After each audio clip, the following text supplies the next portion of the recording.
Good afternoon, everyone. My apologies for the tardy start. Thank you all for being patient.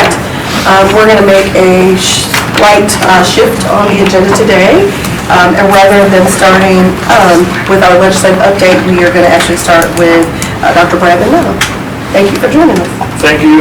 Thank you for having me.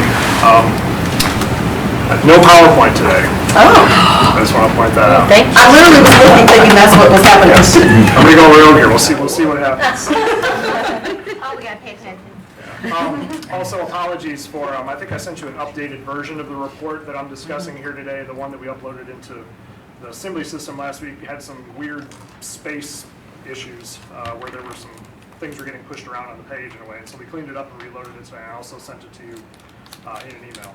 So the content didn't change. It just hopefully looks and reads a little nicer now. To backtrack a little bit, I was here in September of 2015 discussing a couple of new assessments that the district has gotten invested in under the auspices of the new strategic plan, particularly assessments that focus on measuring one of our 4 C's, critical thinking, in a way that some of the other more traditional assessment tools we have at our disposal don't do.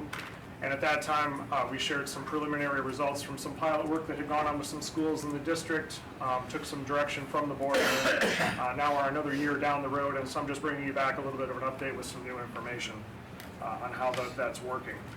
One of the important things for us in our strategic plan to be able to measure critical thinking is, because it's one of our 4 C's, and also, as I mentioned before, some of the general assessment tools that we normally rely on for some of our public accountability don't really address that in as robust of a way as we want to.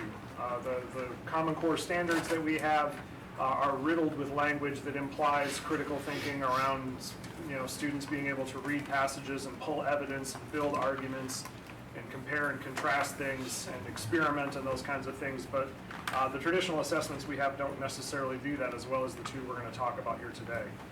And the first one I want to mention is the PISA test for schools, which comes out of the OECD in Paris. It is mimicked after an international assessment that's been given in a number of countries around the world for many years called PISA or PISA. And it's a specific version of that test that is now available to, not to countries, but to individual schools. And so there's been a number of high schools in the United States who have been giving this assessment to 15-year-old students for whom it is designed in a way to benchmark the performance of their students against students around the world in some of the countries that we like to compare ourselves to make sure that our students are staying competitive, which produces scores in reading, math, and science. But however, the structure of the test is very different than what we see with end of grade, and I'll just give you a specific example. An end of grade reading test, for example, will ask a student to read a passage and then answer a handful of questions about what they have just read. Whereas on a test like the PISA test, students will often be presented with items where they'll have to read a passage of fiction or nonfiction, but then instead of being presented with a question and 4 response options where they have to pick one, and one of them is the right one and the other 3 aren't, they'll be asked to do things like, what do you think the author is trying to say in this passage, and provide one piece of evidence from the reading that you think provides support for that. And students actually have to write out an answer. So the answer space is not very well defined, and they are not necessarily given 4 pieces of evidence and being told which of these pieces is the best piece. They have to generate that on their own. So it's a little bit more of a cognitively complex task for students, and because so many of the items on this test are in that form rather than the usual multiple choice form that our end of grade tests and our course tests give us, it forces students to think harder and gets at more of those critical thinking and problem solving skills. Or a science assessment might present a student with a picture of a bug sitting on top of the water. And on an end of grade test or end of course test, it might be which of the following forces allows the bug to stay on top of the water and not sink to the bottom of the lake. And the right one is there, and you need to pick it out from the ones that are there. But on the PISA test, an item like that will ask a student what allows the bug to stay on top of the water. So they have to understand that there are terms out there like, they have to think about the surface area of the object on top of the water and the surface tension of the water, and they're not given those terms, they have to generate them. So it's a little bit more cognitively complex. So I'll draw your attention to the last 3 years worth of results from that assessment, which is inside your report on page 5. It's labeled as figure 1. And what we've got here now is, as of the 2015-16 school year, we have 3 what we call cohorts of schools that have participated in this assessment over the past 3 years. And each of them has been a group of about 5 or 6 schools where a sample of 15-year-olds have been able to sort of benchmark their performance against that of all of the OECD countries that take this assessment on a regular scheduled basis, as well as the U.S. average. And kind of the main takeaway here, I think, from Figure 1 is that the high schools that we've had involved, and about half of our schools are in here in one of these 3 years, have consistently performed above the U.S. and the OECD averages on all of these different subject areas. There's also some data on the individual school performance in here, and you can see that we've tested students in a fairly wide swath of our schools, and they continue to perform head and shoulders above the OECD and U.S. averages in reading, math, and science on that test, which I think is particularly important for us because of the structure of the test and the way that it forces students to produce knowledge at a little bit deeper of a level than the usual assessments that are part of our accountability system. But they're not the same high schools in each cohort. No, following on the meeting that's a good point, thank you for bringing that up. It's been different schools every year.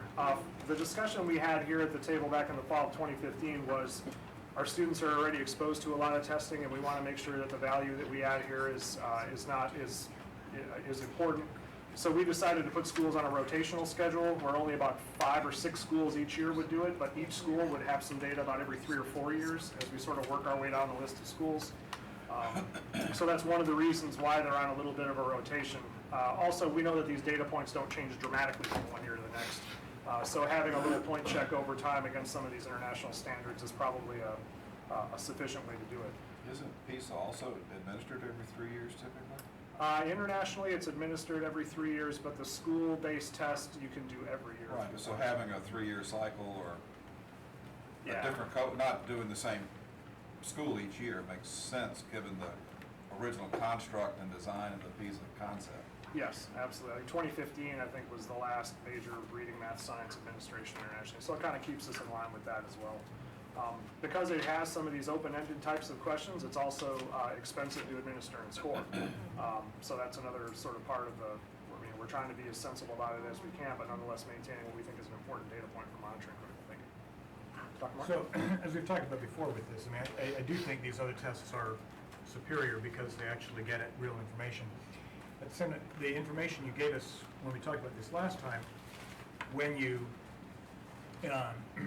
we looked at the net score from these tests and the boring bad tests, we saw about the same trends if you normalize the two scales against each other. So my question really is, while I do not disagree that this is a better test, are we learning any new information, or are we learning kind of what you're going to get out of this kind of a standardized test? Fair question.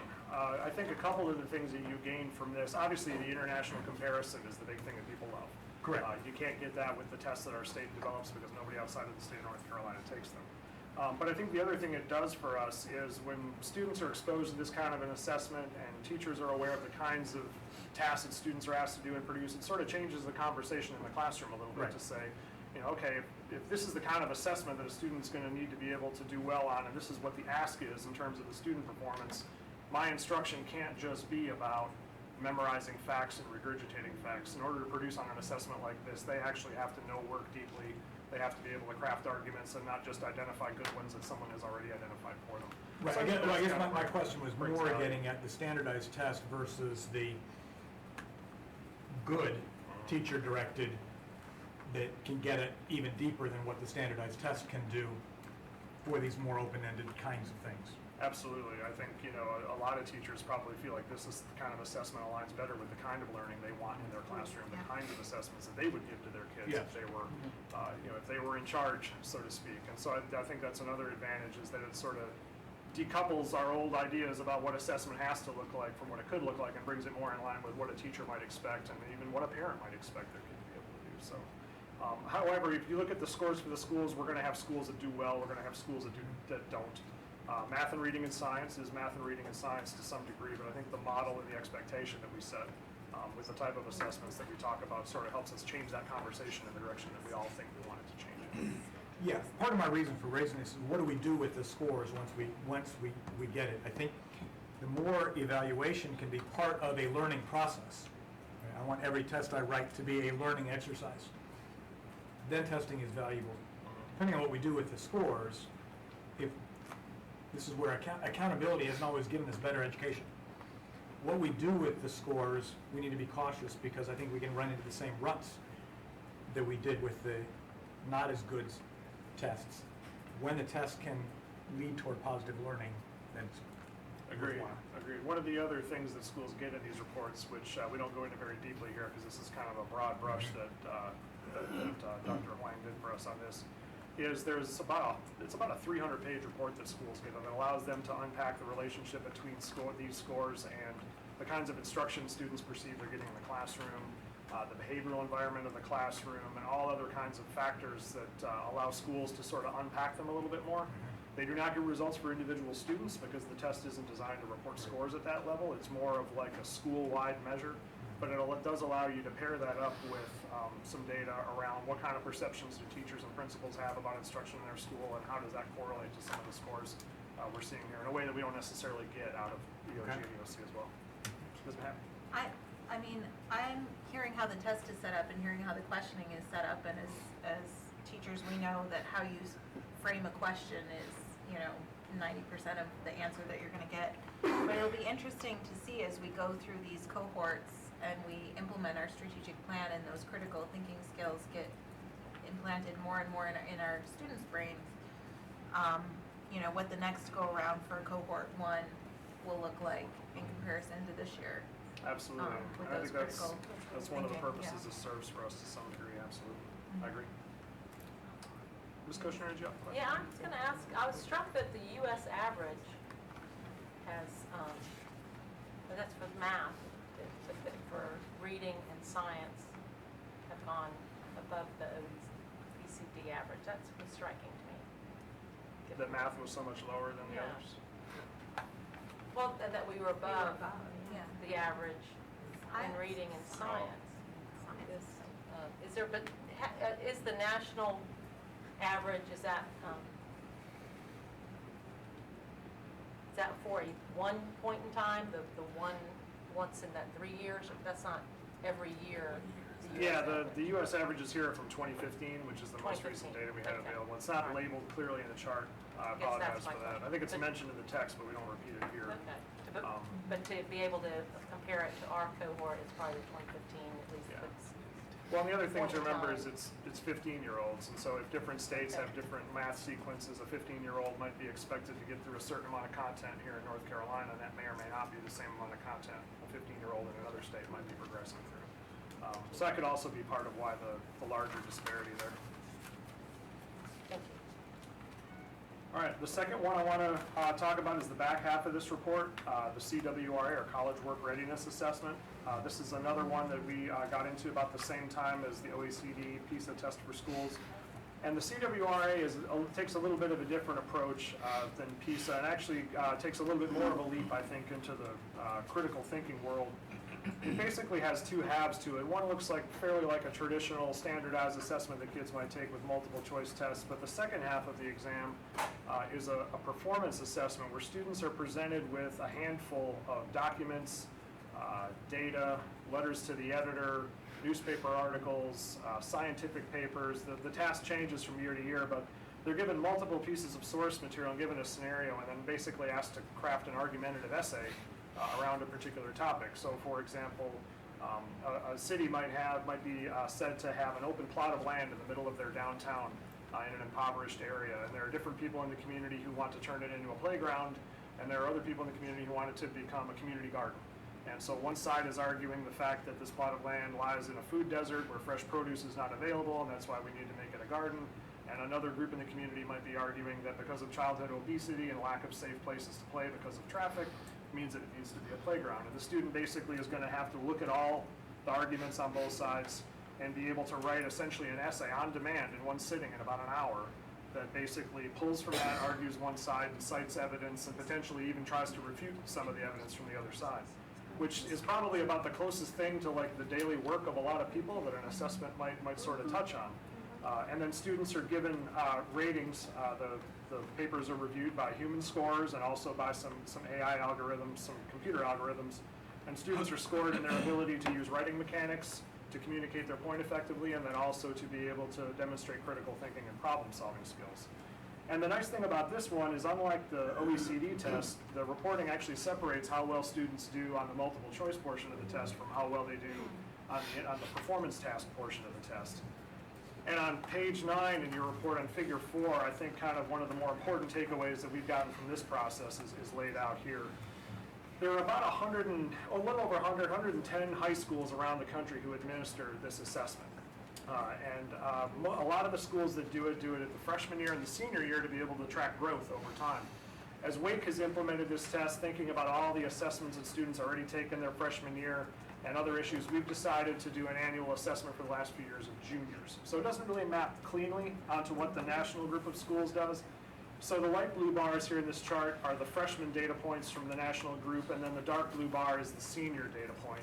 And then I've kind of drawn a line manually between those two bars to kind of show, the linear growth so that we can sort of see where we stand in relation to that. And if you look at the bars on the far left for the total score, you can see that our juniors who took it last year in 15 of our high schools scored about 2/3 of the way between the freshmen and the seniors and the group of other schools around the country who've taken this assessment, which kind of feels about right. However, in the middle section, when you get to the selected response scores that comes off the multiple choice section of the test, our juniors actually outscore the seniors in that national group of schools and do actually a little bit better than they do. And then when you move to the far right, that's the score for the performance task that I just described. And you can see there that our juniors perform on a level with freshmen in some of these other schools. So if there was ever sort of a commercial for the 4 C's in our strategic plan, it's like I would put this right at the end. And for a change in how we test our Yeah, I think, there's just so many things that are baked into here that you can talk about NCLB and sort of what schools have had to deal with over the last several years. The other piece of context here is that the national group of schools that we're comparing our juniors here to are predominantly private and independent schools, who of course play by a different set of rules than our public schools have had to over the last 20 years as far as assessment and those other things. And also a handful of boutique schools, high schools that are part of the New Tech network, if any of you are familiar with New Tech, kind of like the High Tech High model out of San Diego. So a lot of their schools are part of that sample. So it's not necessarily the average public school that we're comparing our students to. But I think that really big disparity on the performance task might speak to sort of what public school students have sort of learned about, been demonstrated and asked to do versus maybe some of these other places, where kids maybe have not necessarily had to labor under the yoke of annual standardized testing, where they've been able to go deeper on subjects, where they've been able to really learn about things in the way that our plan wants our students to be able to learn about things. So this I thought was a really important takeaway for me in terms of setting a baseline for where we are and also keeping an eye on where we want to move to. We don't have a problem with the middle set of bars, but that set of bars on the right, we'd really, really love to see that picture change if our kids are really, having those opportunities in the classroom that we all want them to have under the strategic plan. And we at the university would love to see that change. This so matches my exams. No, I'm just cheering because I'm excited to see that there are standardized tests that will measure that data, because we hear so much about, state testing, and to see those critical thinking pieces come out, it's nice to see that highlighted. It is. And, a lot of people might say it's an extra test and our kids already test a lot, but this is really testing the right things in the right way, and I think really hopefully helps change the conversation about the things that we look to say, yeah, our system is doing good things, it's working. And we don't kind of have to rely on the measures that we all know are not really giving us what we need anyway. And it's a sample, correct? I mean, it's 50 to 70 kids.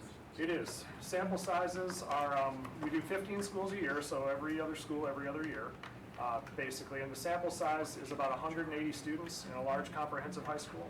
In a smaller, more like a Vernon Malone type school, we generally test all juniors because they only have 40 or 50. But in a high school of 600, 700 juniors, we really only have to assess about 180 to get the data that we need for reasonable accuracy at the school level. So again, following on your guys' recommendations from the last time we talked about this, to try and have a small footprint, but to get the data that we need, is really key here, so that's why we're sampling instead of testing every student. But it is a random sample. And I do appreciate the sampling. Can you tell us a little bit more about the random? How are they selected? I hear random, but Yeah, we generally, when we pull a sample for a school, we pull English 3 classes because we know that every junior is generally in English 3. Because the test is designed for juniors, you want to make sure that you're not sampling a class that might have a mixture of kids across grade levels, as some classes in high school are wont to do. You also want to make sure you don't sample a class that maybe is only going to take certain kinds of students. If you just sample AP Physics, you're going to get a certain kind of student. If you only sample a 2-part Math Foundations class, you're only going to get a certain kind of student. So we want something where everybody in the student has a viable chance of being in the sample. The only restriction that there is because the assessment is administered online, there are certain types of accommodations and modifications for students with disabilities that the vendor simply doesn't offer. So if we did have a student with some limitations that prevented them from accessing the assessment and responding in a valid way to the prompt, that they would have to be excused from it. But by and large, that's how we go about constructing the sample. Any other questions for Dr. Rubin? Oh, yes, and I talked before about the PISA and OECD samples. Those samples are much smaller. Those are only about 75 students per school. And they're 15-year-olds, so sometimes it's juniors, sometimes it's sophomores, depending on where you hit that birth date cutoff when you entered kindergarten. But that's only about 75 students per school, and again, that's also administered online. But again, I think it just shows that you can get really good data without, having to test every single student all the time. If you want to know if the water's warm enough to get in the beach, you don't have to go from Currituck all the way to Calabash and put your toe in every 5 feet. It's either warm or it's not. So we're hoping that the federal and state government will sort of maybe see if this is a viable way to go forward to lighten the load a little bit and remove a little bit of the time and give it back to teaching. So we're trying to set a good example. So the samples at Wake County are English 3 random samples, but OECD and the US samples are 15 smaller, -year-olds. 15-year-olds in probably private or independent schools. OECD, I think, is a mix. I think it's a lot of public schools. Fairfax in Virginia tests every school every year, for example. So there are some, urban, suburban particularly suburban school districts who do that as a whole. CWRA doesn't quite have the footprint that the PISA test has, I don't think. Thank you. All right. Anything else? I don't see anything. Thank you. Thank you very much. Appreciate your time. Thank you for bringing it back to us.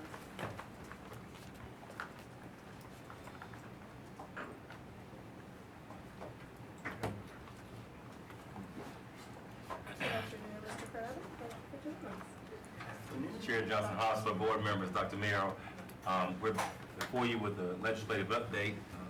Some of it hot off the press, or hot off the run, I should say, where Chair as well as Courtney were recently at the legislature and got some updates as well around municipal elections, which is a bill that now I think includes boards of ed, so Courtney will speak to that as well. Sure. So, Good afternoon, everyone. and Jonathan. And Jonathan. And Tar Heel fans and whatnot. He says begrudgingly. We started to load your materials in red, but we decided. But you decided not to. Thank you very much. That was my two agreement. That was it. That's all I got. That's all I got. The bill that Dr. Connolly was talking about, I actually was able to snag one hard copy I shared with the chair, but I'll just describe it briefly from memory because I have virtually no chance to review, but it's House Bill 64, and it was a proposed committee substitute for a bill that had previously been filed dealing only with municipal election cycles and the timing of when municipal elections would be held. It was amended or proposed to be amended at 3 o'clock in the Elections and Ethics House Committee, and the committee substitute would have included a handful of school districts, including Wake, to make the elections even years, or keep the elections even years.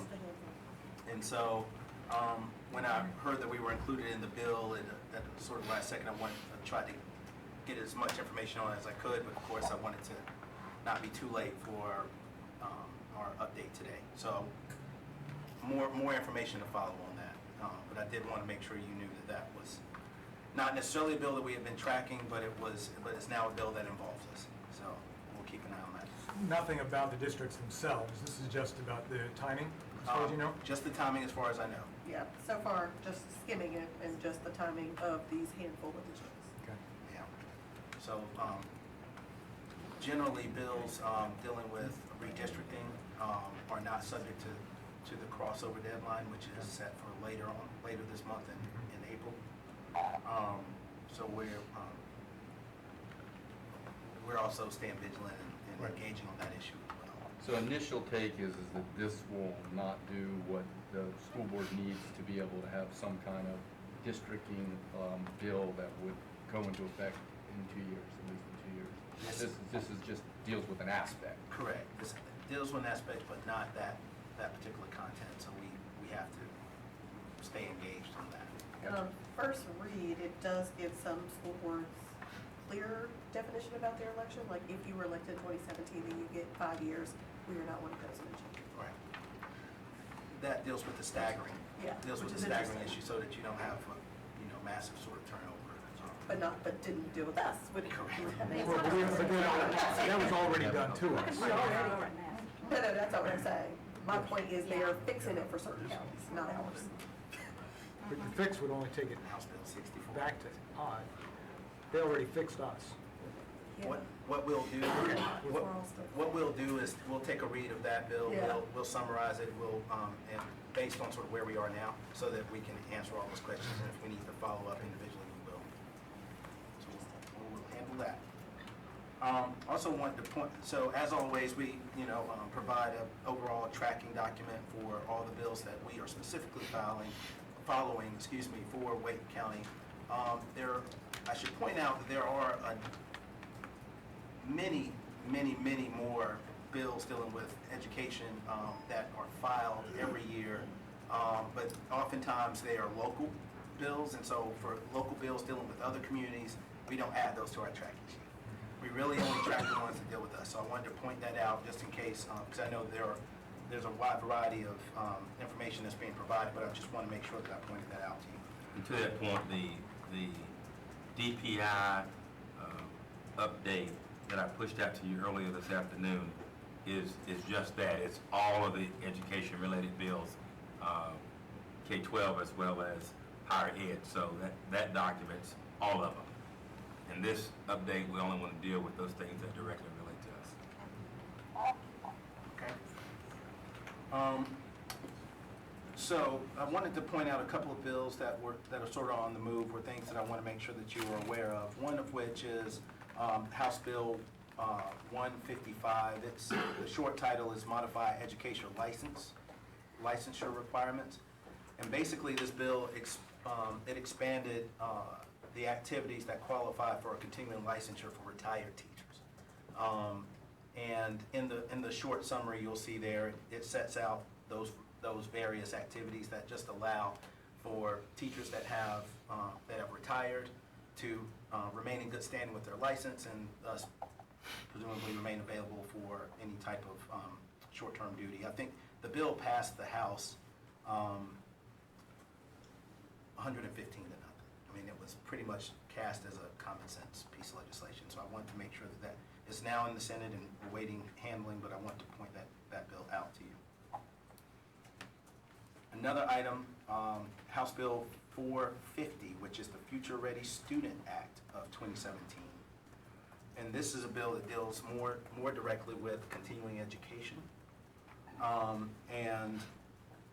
Amongst other things, it proposes to have funds appropriated for a program that would be a competitive grant program, $5 million, where various LEAs could request or write a grant for those dollars and then use those funds to hire specific CTE instructors to help them deliver their programming. And so, again, that's an item that has received a fair amount of conversation just as it was being filed. But I know that that's an issue that's sort of big for us, and so we want to track that. Those are grants up to $5 million for the state, or each grant could be up to $5 million? For the state. Okay. over a 7-year period. So not much money. Not much money, but it's for, It's non-zero, but it's not zero, and for districts of a certain size, it's, we're looking at it from a statewide perspective, and some other communities are really, looking for various ways to help fund those positions. I think it's targeted to middle schools. It is for 6th and 7th grade middle school CT program. Although it also includes some language that will allow for a general sort of orientation at 5th grade, no curriculum, but just an orientation, and there was no definition of what that would look like, but certainly just the topic itself is. There is House Bill 458, which is school annual report card, and this is a bill that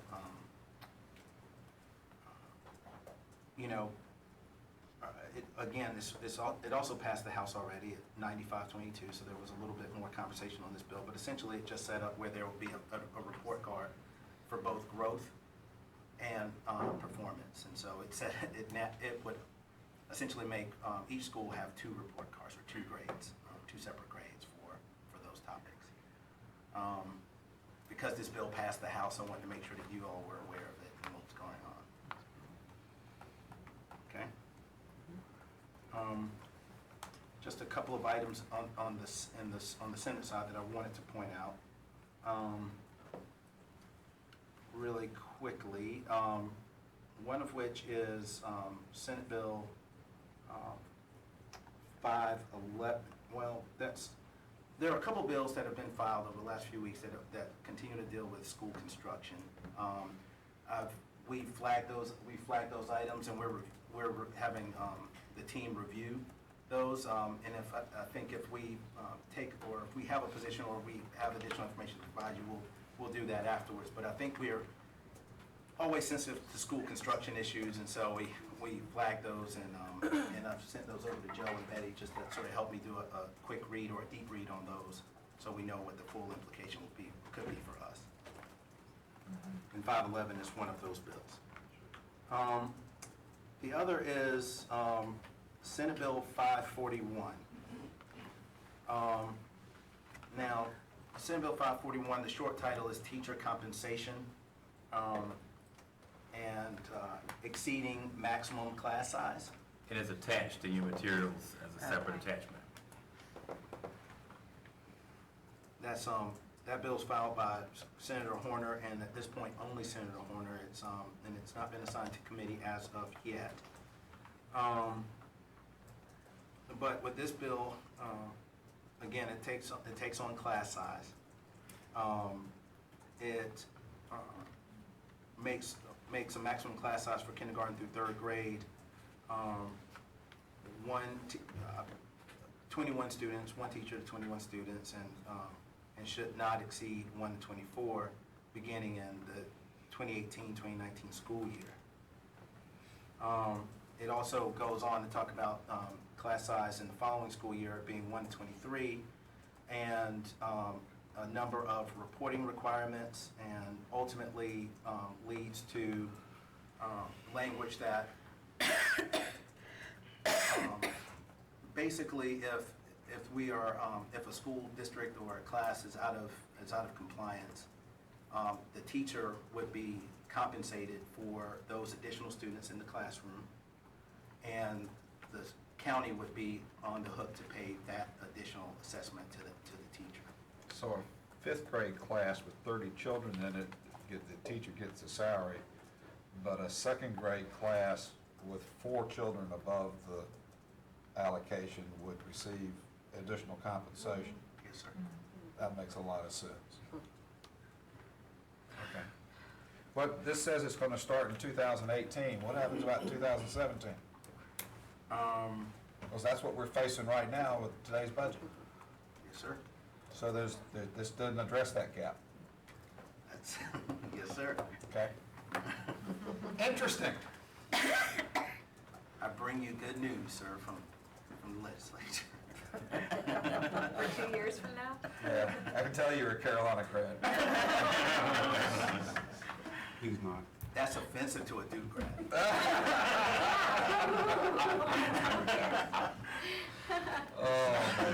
This is Sparta.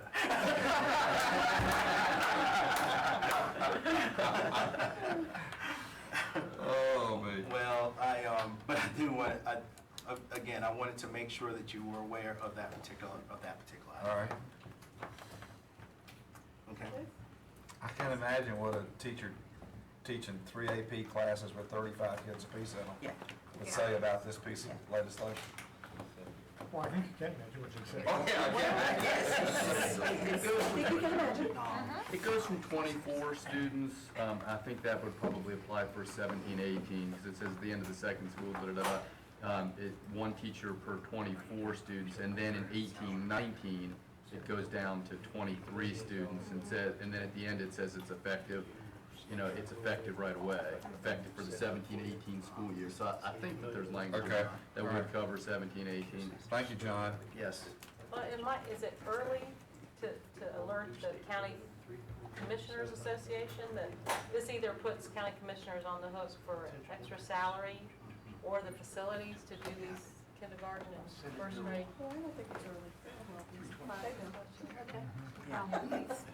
Because either way, this is gonna have a local county impact, correct? Because one way or the other, to lower the class size, capital needs or the financial needs. Oh, I'm sorry. Look, it's just curious, among other things, it's curious to me that that the state is suggesting that 1 to 18 for kindergarten, 1 to 16 for first grade. What are we supposed to do with those extra 2 students? Because the way this is written, we'd have to take those 18 and break them into 2 classrooms when they became first graders. That's correct. Right. I'm just, and only 1 teacher would be allocated for the 16. There wouldn't be 2 teachers allocated for the 18. It's just, it's just. And where does that number come from? I mean, I. Oh, no, that's a deep question. That's, I don't know those are they're deep saying questions that that Mr. Crowder these doesn't have an are Well, it's, the ideal. it's a bill that's been filed. I think it's this particular, and the bill sponsor, I think, is trying to start a conversation within the caucus about what it is, what does the solution look like. I understand. Right. And so I think, if we take this for what it is, which is the first edition of a bill for discussion that's not yet been assigned to a committee or scheduled to be heard, then some of those questions would get a chance to be raised, and we would presumably, as a district, have a chance to sort of speak to those. So what I appreciate the bill sponsor doing is putting something to paper that will generate a conversation and a response. This certainly has advantages over what 115C301 would mean if it went into effect for 17, 18, so, no question. No doubt. But questions nonetheless still remain, and I think that's what so we're trying to. This conversation started, which And is this not is- unusual for process. And this is called, what's the bill number on this one? 541. Senate Bill 41 541. SB. Send the blue over there. Okay, all right. Thank you.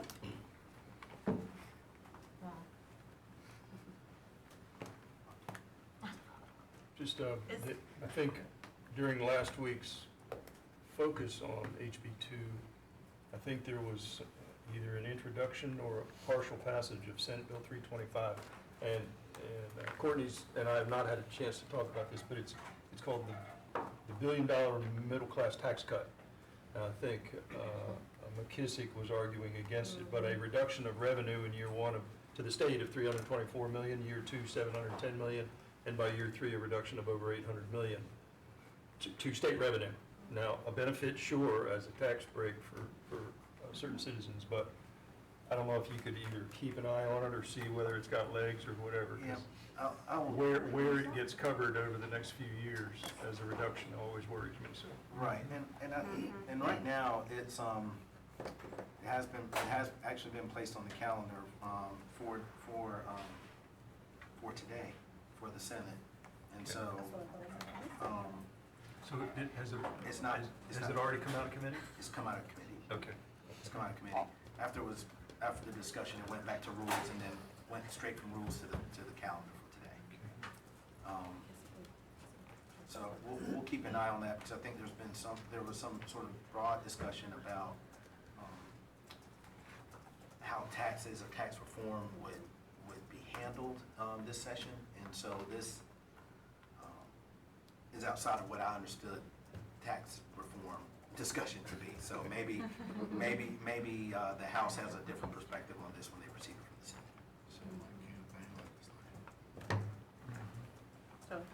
On House Bill 117 that Courtney and I have talked about before, and I've made a few comments on it, this is the protection of students in schools. This is where the State Board of Education would have to go through criminal record checks to approve licenses for teachers.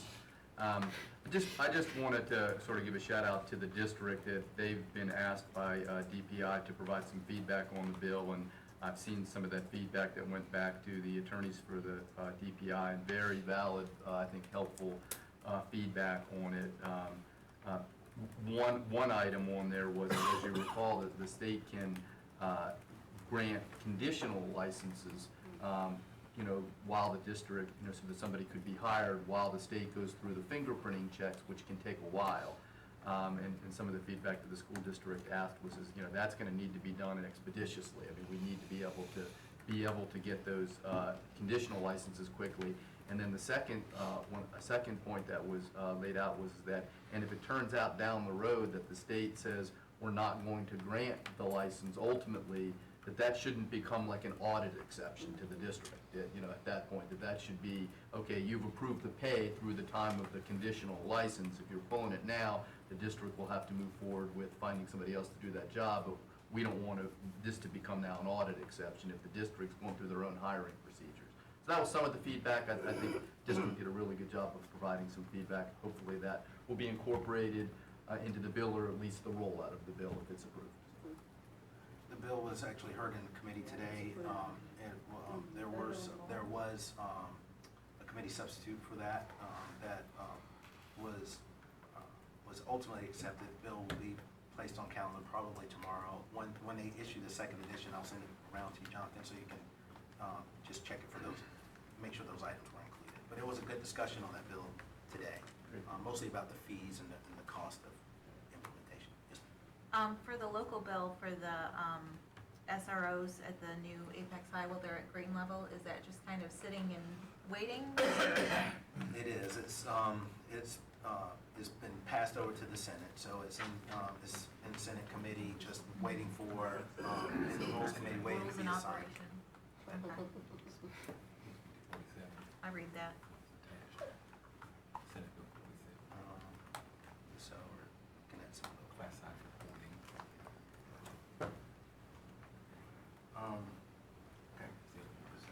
Okay, sure, and I think the other attached bill, the other attached Senate bill was Senate Bill 473, class size reporting for principals. And basically that, what that bill does is, I'm gonna pull up the summary so you see it.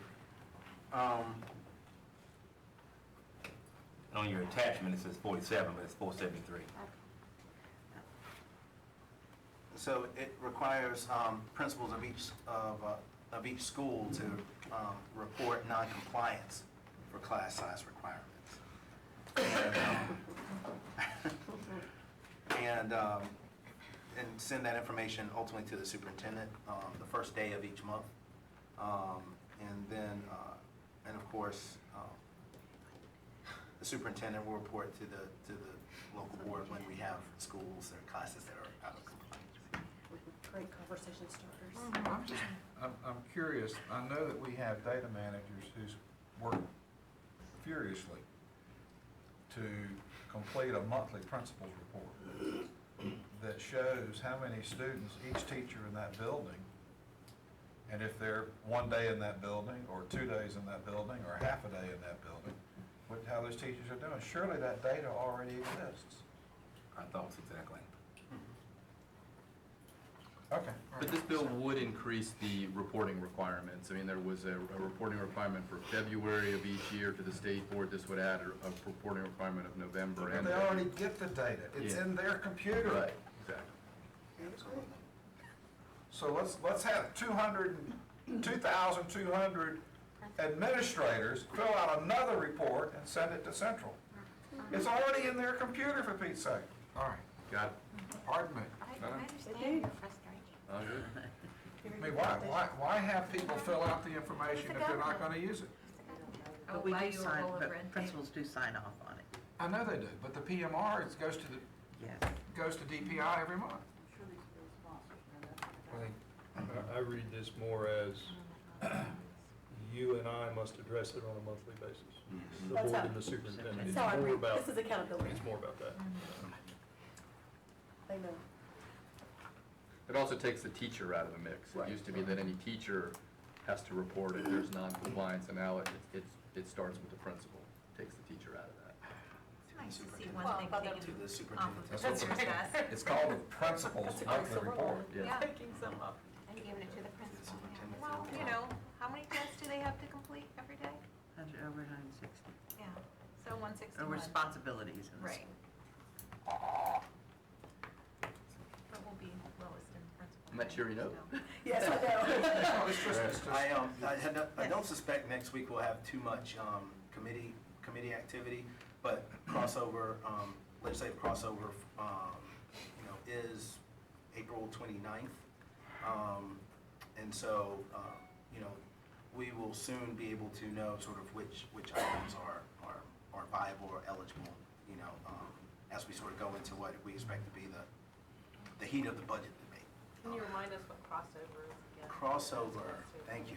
Crossover is a legislatively imposed deadline for legislation that is not an appropriation or finance or redistricting bill or an amendment to the state constitution. There's one other prohibition, but all other bills, substantive policy items are, if they do not pass at least the chamber in which they originate, then they are not eligible for consideration. It just gives a way to, for lack of a better phrase, weed out, some of the items.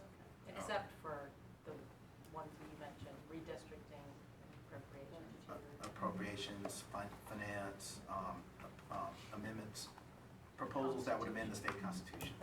And the end of this legislative session is. And they determine North Carolina does not have a statute to determine that. Mr. Fletcher.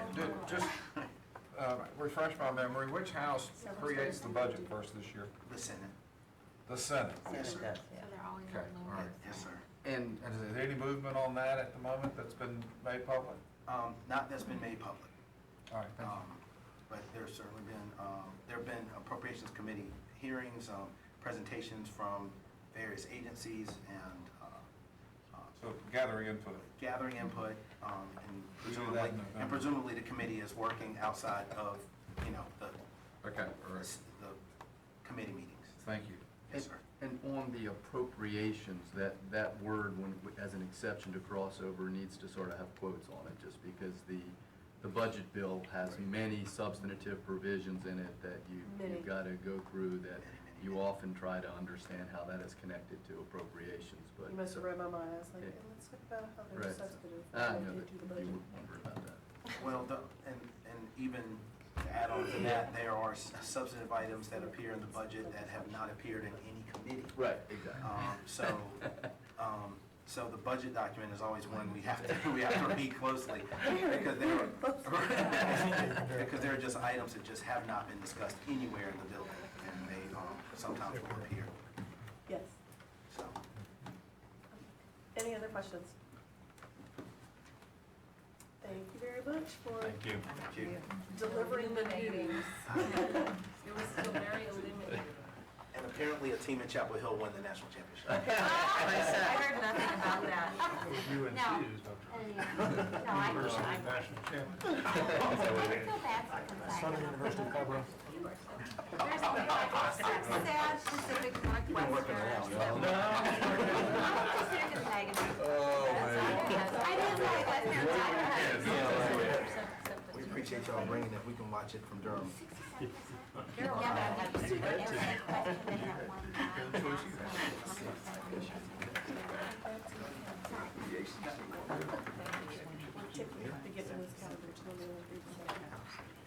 All right, thank you very much, Mr. Sawbill and Mr. Winters. All right, thank you. It's always nice to follow legislative updates.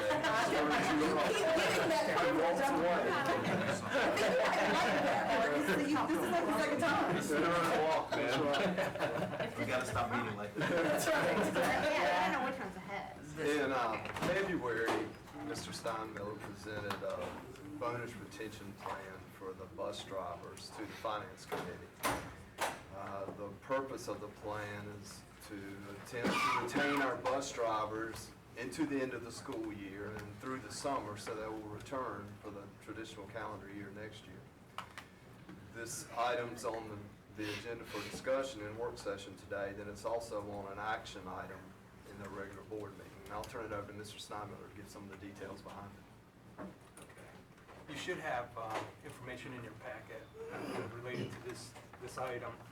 And as Mr. Winter says, it's a recommendation to pay all of our current bus drivers a one-time $750 retention bonus this June.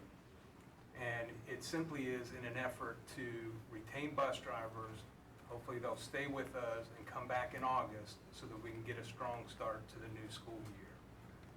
This is in addition to the current attendance bonus that they have, which is $1,000 a year. They're able to earn $500 in December, $500 in June, depending on meeting certain attendance requirements. Funding is available for this retention bonus through increased DPI efficiency funding, and also we've had lapsed salary dollars due to our shortage of bus drivers. The number of routes that we run every year is really driven by the number of filled bus driver positions that we have. And I had shared this in the Finance Committee meeting in February that Wake County Schools owns 944 buses. We currently have funding for 850 bus drivers.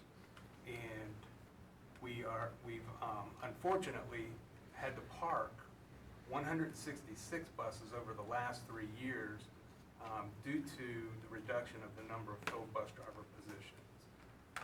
As of the report this last Thursday, we're down to 731 filled bus driver positions. And so we feel like we need to do whatever we can do to retain bus drivers, give them incentive to return to us next year. So again, we can be successful with transportation of our 70,000 plus bus riders next year. In addition to having bus drivers come back, just to be able to support growth and the new things that we need to do next year, we also have 120 shared bus runs currently, which we know are not popular with schools. The shared runs are basically 2 runs to the same school, morning and afternoon, which means a group of students gets to school early, has to wait for the bell to ring, or in the afternoon, they have to wait for a bus to return after delivering students home to take them home. And so obviously that's not popular with students, families, schools, or anybody, even transportation. We don't like it. So we have some things that we need to address in addition to just the growth and everything else that we're faced with next year. So again, this is a one-time retention bonus proposal to give all bus drivers $750 this June, provided they stay with us through the end of the traditional calendar school year. Ms. Matt? In addition to the shared runs, I mean, one of the things that we hear is, you know, the kids are walking to school or walking to the bus. Have we increased or had to increase the walk zone for either getting to the bus stop or walking to the school in addition to the shared runs and other things? Yes, What is- part of, accommodating all students with the reduced number of buses. Students do walk further to a bus stop this year. and we have more students at each bus stop, and we have less bus stops. So it makes sense that a bus makes less stop, it makes better time, we can fill the bus in the allotted time to run the bus between tiers. So that, yes ma'am, that is true. So what's the current, like, if I have to walk to the bus, what is that now compared to what it was, I don't know, 3-5 years ago? So the board policy says that an elementary school student can walk up to 0.3 miles to a bus stop. Middle and high school can walk up to 0.5 miles to a bus stop. I'd have to actually go back and pull the change this year, but, you know, it's not significant, but in consolidating those stops, we do know that students are walking further. Thank you.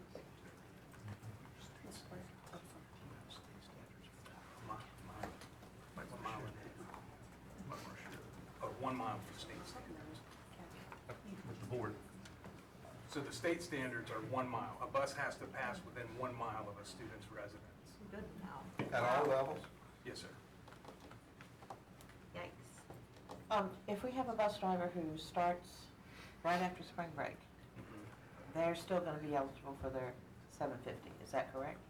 So the plan is, any bus driver that's currently a bus driver, when this, if this is On the day this approved, is approved. on the day this is approved, would Okay. be able to qualify for the retention bonus. Let's go ahead and put that in the materials just for approvals. I did just the yes. exact, point on that, because that's a great question, because it was playable to all bus drivers remaining employed at the end of the traditional Yes. calendar year, so I didn't know whether if somebody was hired in May, Exactly. they would say, I remained employed. So if those are excluded and it's only the people that are actually employed the date that the board approves it, which would be tonight, then that should be clear in the approval. And my only question there is an all or nothing, or it'd be prorated based on amount of service? And, I mean, we can leave that up to you to make that decision. It strikes me that we need to have it decided on.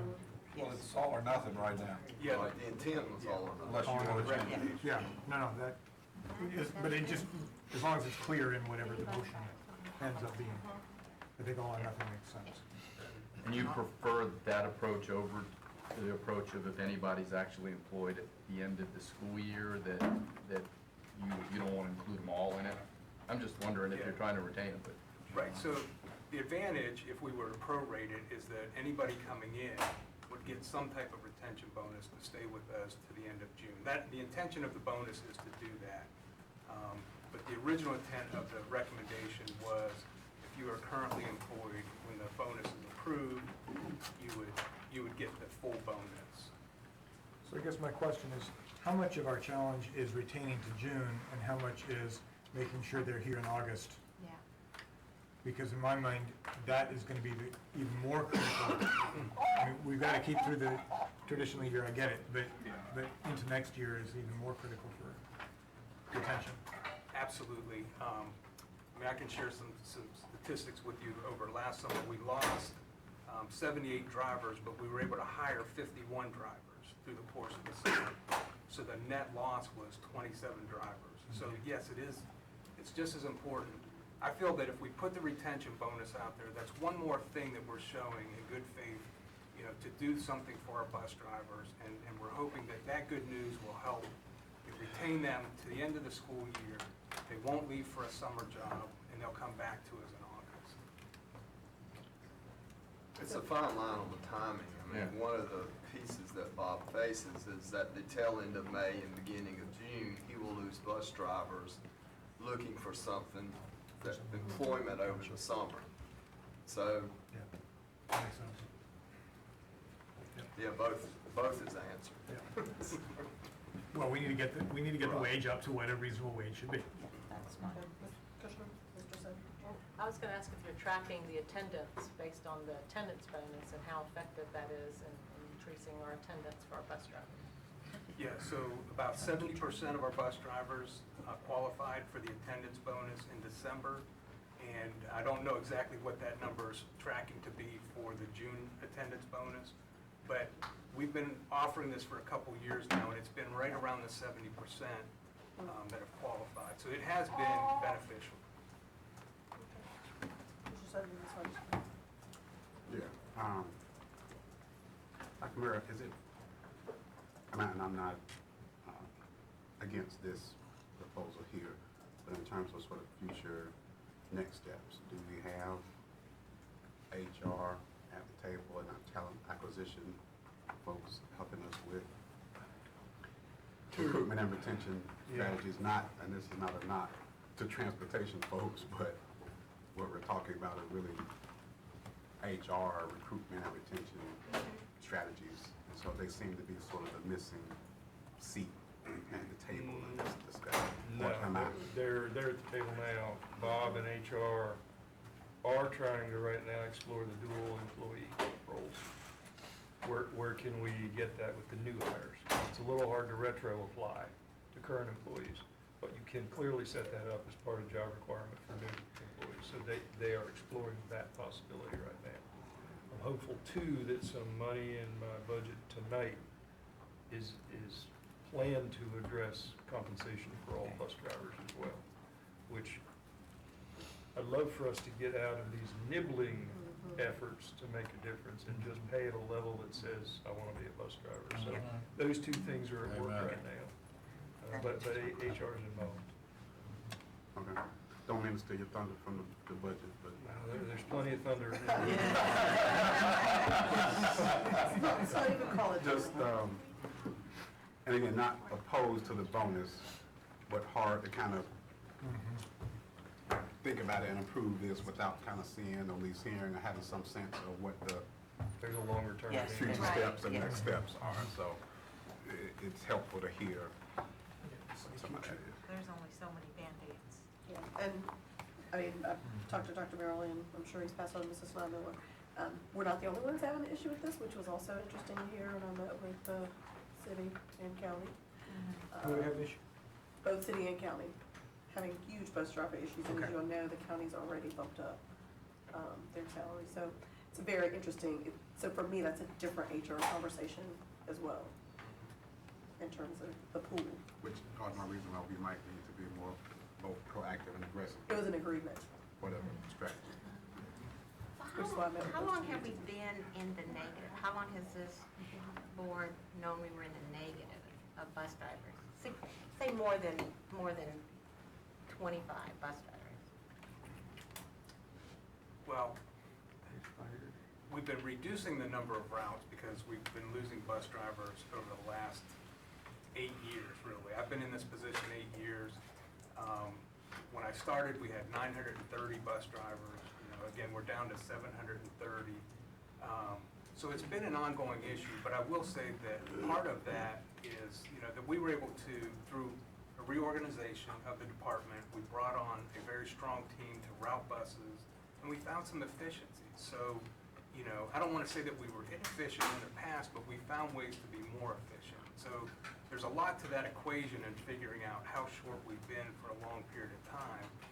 But we're to a point now, I can tell you, where we are very efficient with our routing. Buses are full, buses are run to the limit for time, and, we need 760 bus drivers to do what we do today. The way we're getting that done today, with being 30 drivers short, is that we've got 50 permanent substitute drivers. 30 of them are now assigned to permanent routes, which, as you can imagine, that leaves less flexibility for call-outs.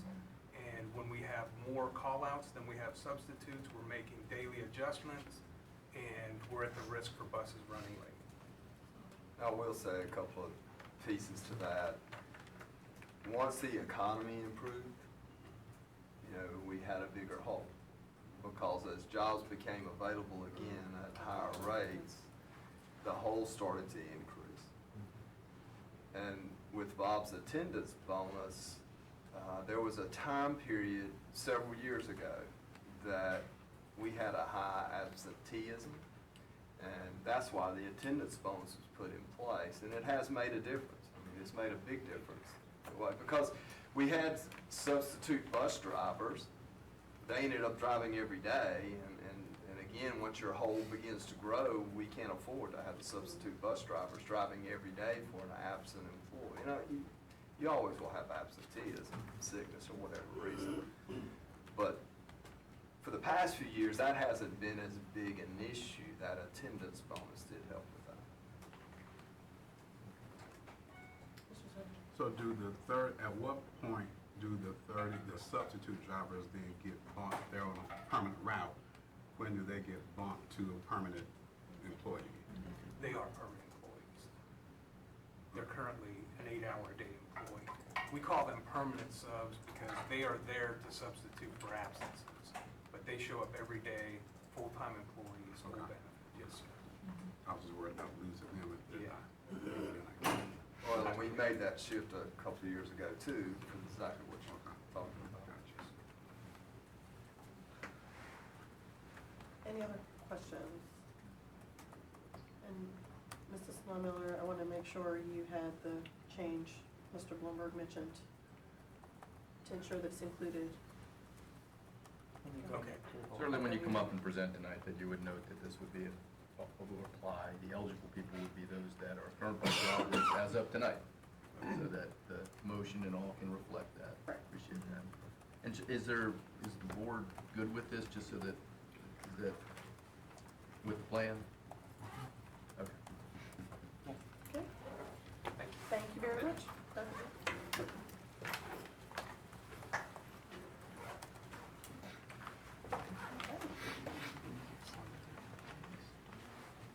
And there will be a job.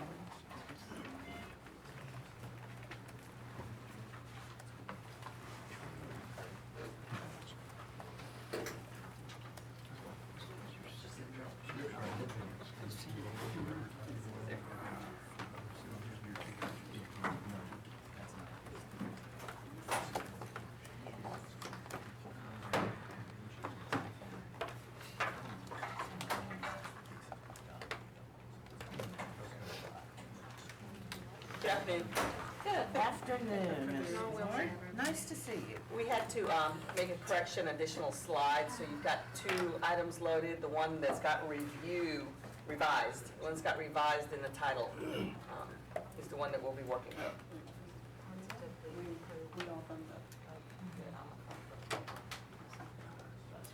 So, couple of thoughts before we get started with Laura. We are continuing our discussion around possible adjustments to non-traditional calendars. And we started a few weeks ago looking at some of our single-track schools.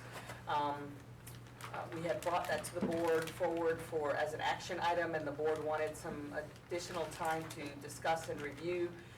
So it was referred back to committee. So today's presentation, we have added to our presentation that will continue with year-rounds, bringing back some information about the single track again to see if there are particular questions that you would like addressed or thoughts that you would like to share about those.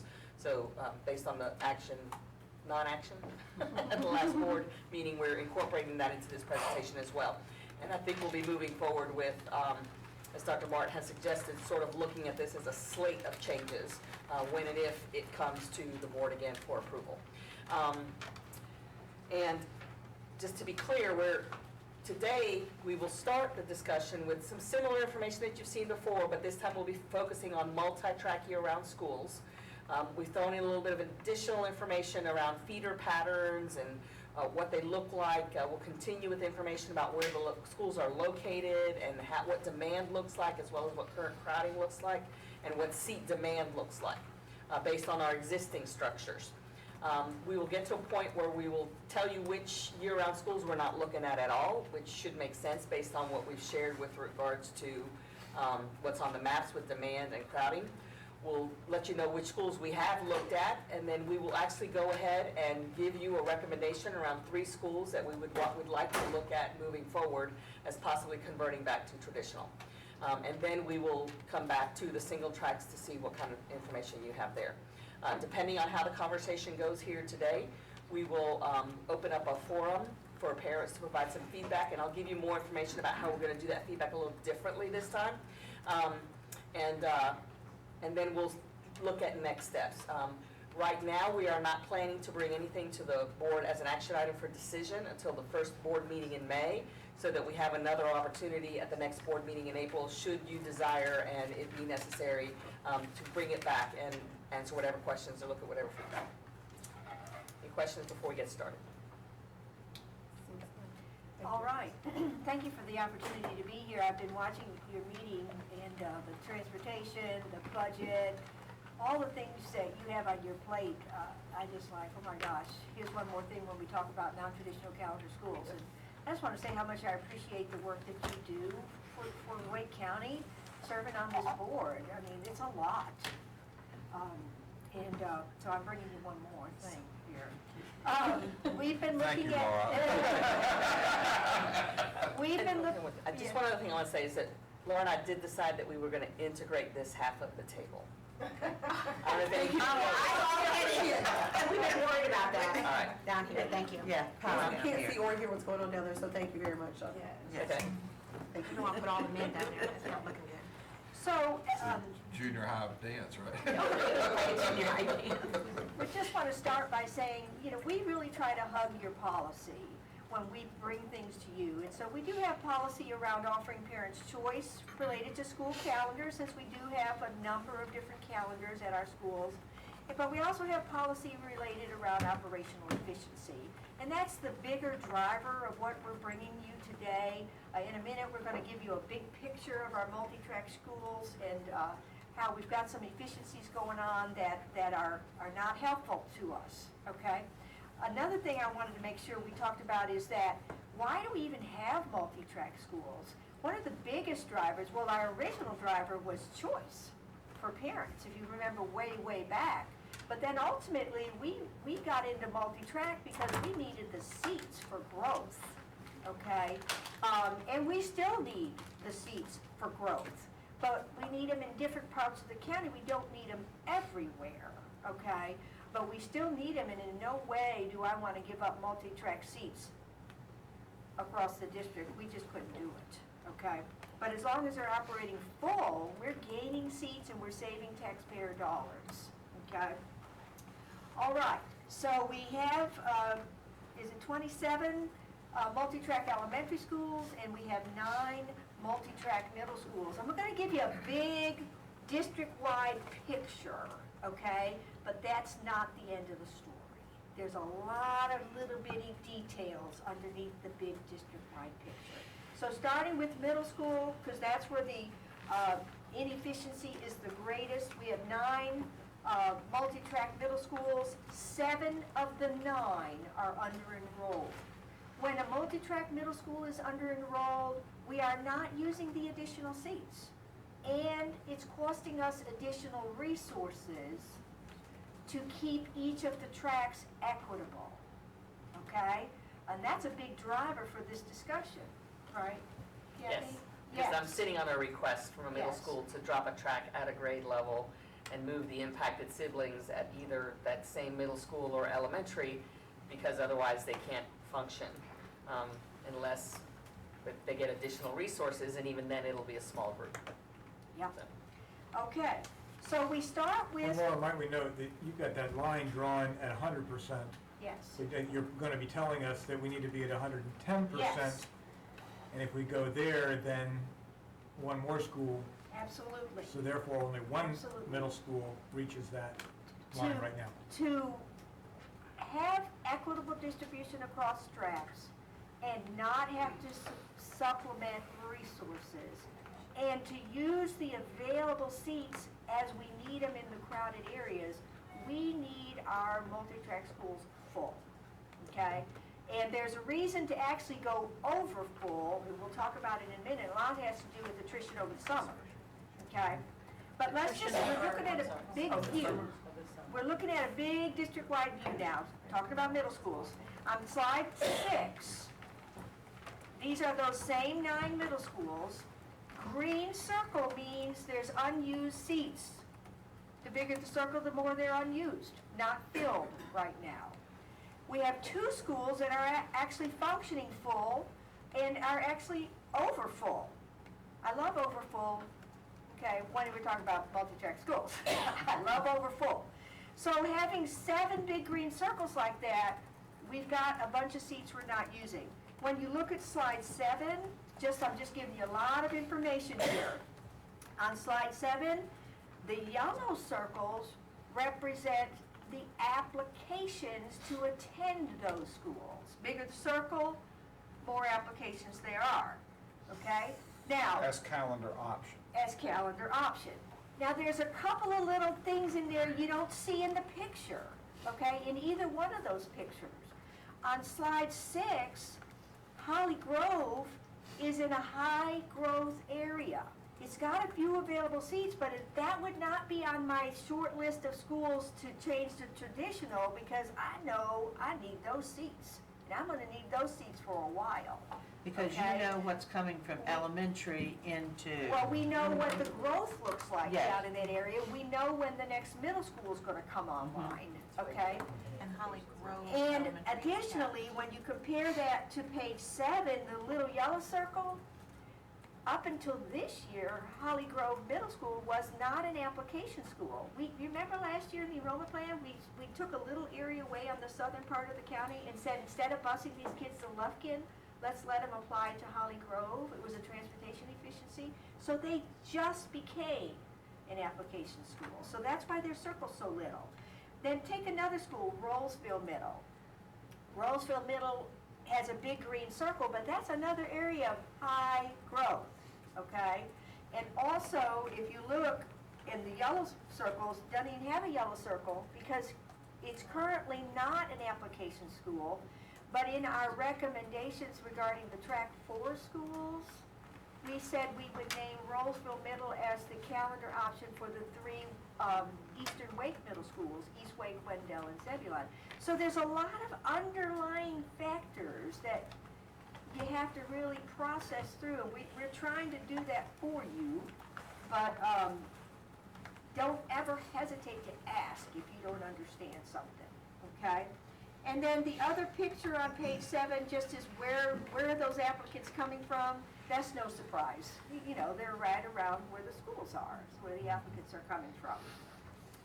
All right. I have a quick question to add. Would you add Pine Hollow to that list of schools you need to keep for track, given that it's in its first year? And Absolutely. You've got Sycamore Creek and. Thank you for helping me. That's another one of those underlying factors. It's a brand new school we just opened, okay? And so it too will grow. But if you look, that's a good point. Look on slide 6 again. Kathy's being my flip-flop person and keeping up with me. Look on slide 6 again. You see we have a cluster of 3 middle schools across the north when we introduced Pine Hollow. And we have a cluster of 3 middle schools in the west, okay? So, you know, your first inclination would be, I don't need those 3 in the north and I don't need those 3 in the west. But that's kind of a high level look. There's other factors to look at that we're gonna talk you through, okay? All right, so some just general statements on slide 8 about middle schools. There was a lot of discussion about whether Alston Ridge Middle School should open as multi-track. That would put a 10th multi-track middle school in the mix. We looked at the application data this year from Alston Ridge Elementary and Hortons Creek Elementary. We're just opening Hortons Creek. They calendar option to each other, so that gives you a really good picture of what might happen at the middle school level if Alston Ridge Middle opened as multi-track year-round and Mills Park Middle was the traditional. And your first thought, you said, great, they calendar to each other. But the elementary calendar application data says what we've said all along, traditional is the greater demand. Traditional is the greater demand. When we look at elementary in a minute, you're going to see a big circle for Alston Ridge, but that has more to do with grandfathering than it has to do with calendar choice, okay? So we're going to talk about Alston Ridge Middle School. In the building plan, it's scheduled to open as traditional, but I know you wanted us to look at it as in possibly going multi-track, but when we get through here, we're going to make a recommendation about that.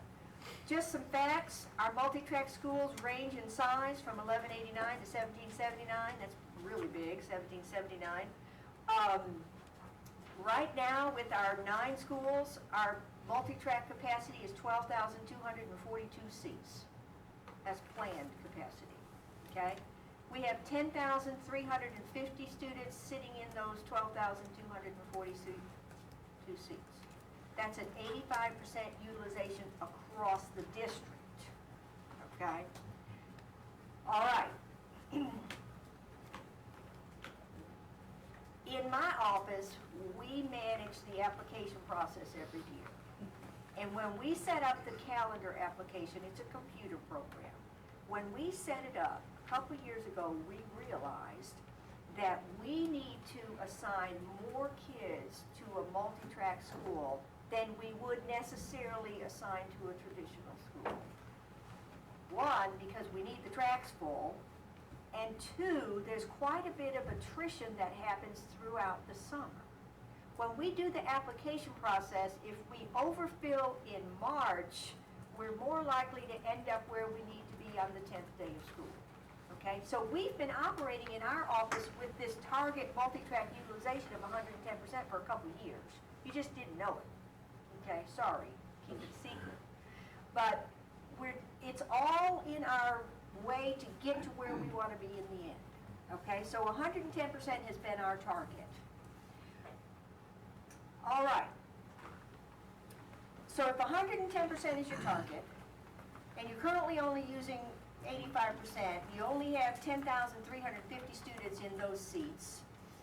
So just mathematically, let's back that down, and if you do the math, you really, to accommodate the students you have who choose multi-track, and to keep the school full on all 4 tracks, you really only need 9,500 seats. Okay? Following me? All right, hold that number in your mind. We really only need 9,500 seats to fill our middle schools. All right. For years, we've talked about the attrition from 5th grade to 6th grade. We knew in the back of our mind that we lose students in multi-track year-round schools for lots of reasons. A big one is families start to have high schoolers, okay? But we never put a number to it. So we pulled out some historical data the last 3 years, 13, 14, 14, 15, and 15, 16, to say what happened from a 5th grade enrollment to the 6th grade enrollment. You can see that in that chart there. And we came up with a number. We have approximately a 15% attrition from 5th to 6th grade. Okay, that's another fact that we need to put into the mix of this big district-wide overview of what we're doing. Okay? So, And we get your note that Pine Hollow Middle opened, that is why you think the 15, 16 dropped so low. yeah. Okay, so back on page 9, I said we needed about 9,500 middle school seats. There's 3 grades in middle school, 6, 7, and 8. So if you take the 9,500 divided by 3, you come up with an expected 6th grade of 3,200 seats. Okay, it's rough math here, we're rounding, a lot of rounding here. 3,200 seats. If you have a 15% attrition, how many 5th grade seats, or how many 5th grade bodies, not just seats, how many 5th grade bodies do you need to account for the 15% attrition? And we said, well, that's 3,700. I love the math. You know I used to be a math teacher. Can't do it much anymore, but I do like it when I see it. I hope this much you can do. Yeah, I can do this much. Yeah. The bad is when my nieces and nephews call me from across the country and want me to solve some algebra 2 problem over the telephone. I'm like, are you kidding me? And they say, well, I'll send you a picture. Oh, yeah, right. Okay, 3,700. Now you can do some math 2 ways. You can say 3,700 times 6 to get an elementary number, okay? or you can just back down from the elementary numbers, and you're gonna come up with an elementary number here. So we're gonna jump now. We started with the middle school. We transitioned, that 5th to 6th grade transition. Now we're gonna talk about the elementary schools. We have 28 elementary schools. If you use 100% as the marker, 11 of the 28 are under-enrolled. If we raise that marker to 110, it would be more, okay? All right, a district-wide picture of where there are available seats on page 12. Actually, elementary looks good, doesn't it? Red means full. Red means full. Green means available seats. We're not so bad at the elementary as we were at the middle school. But we've got some clusters of green, okay? If you look in the southwest, you've got Banks Road, Herbert Akins, Ballantyne. I will tell you right now, Banks Road, Herbert Akins and Ballantyne are filling up either by growth for Herbert Akins, and for Ballantyne, it's filling up by the changes you made in the enrollment plan last year. Remember, we shift some application areas? It really made a big difference there. If you go to the west, you've got a cluster there of Turner Creek, Salem, Laurel Park, and you could throw Adams in there too, a cluster of available seats. And then if you look across the top, you don't really have a cluster anywhere. You've got some available seats at some schools, but not huge, okay? Page 13 shows the application data. Take a look at Alston Ridge. That big yellow, you say, oh my God, everybody wants to go to Alston Ridge. But remember, that's really a result of the reassignment and the opening of Hortons Creek and grandfathering. More people wanted to go from Alston to Hortons Creek than the other way around, okay? Sycamore Creek, we already know, is hugely popular, okay? Carpenter is, we had multiple conversations with that principal about how full she's getting. But you see all the little circles where the demand is not as great. Where are the children? On the other picture on the 13, just where you thought they'd be. We put Lake Myra and Timber up there so you can see that's in our track 4 recommendations, that they become application multi-track schools. So we put them in the picture so you could see them. Now some facts about the elementary schools. The sizes vary greatly. The smallest year-round elementary school we have is 659 students. The largest is 1,216, which we actually filled last year, over 1,300, remember? So big range there in the sizes of the schools. Our planned capacity, when you add it all up, 23,417. We've got 23,396 students sitting in those seats. So we're at 100%. But that's only because we've got some schools over full and some schools under full, and it matches out to 100%. Okay? It's all multi-track. This is all multi-track. All right, 100% is good, but remember, we really want to start fuller at that 100%, 110% target. All right, so if you had to put a number on how many elementary seats we need, we said, remember back when we looked at the 5th to 6th grade attrition, we said 3,700 for 5th grade. You multiply that times 6, you get 22,200. If you say, wait a minute, I want to overfill it, so let's backtrack that, so we end up at 110%, we're looking at 20,000. 20,000 elementary seats, and what was the middle school? 9,500. Stay with me. Okay, that's a really high picture, but you can't just go by that, y'all. You can't just go by that. There's so many other things. And so we put in the addendum a lot of additional information. And on slide 16, you start talking about all the other factors. You remember back in 2007, we converted 22 traditional schools to multi-track. They How weren't many? built to be multi-track, 22. They were not built to be multi-track. Most of our newer schools are built to be multi-track, but a lot of the older ones were not. So you gotta think about that. And just for clarification, because there's been some discussion, the difference between a school built to be multi-track and not is number of teaching spaces. Number of teaching spaces and storage. Right? Pretty much. You get the much bigger efficiency when you're able to have 6 classrooms. Yeah. Per grade. Yeah. If you're not, then Per track. your efficiency drops. Per grade, right? Or grade. Two double tracks, 2 single. Two double and 2 single, yes. All right, another thing you've got to think about is some of our schools have historically been high application, small base. Okay? So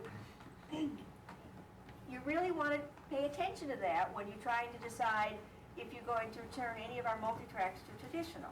Okay? For example, I would never consider Adams because it's been a year-round since the dawn of time.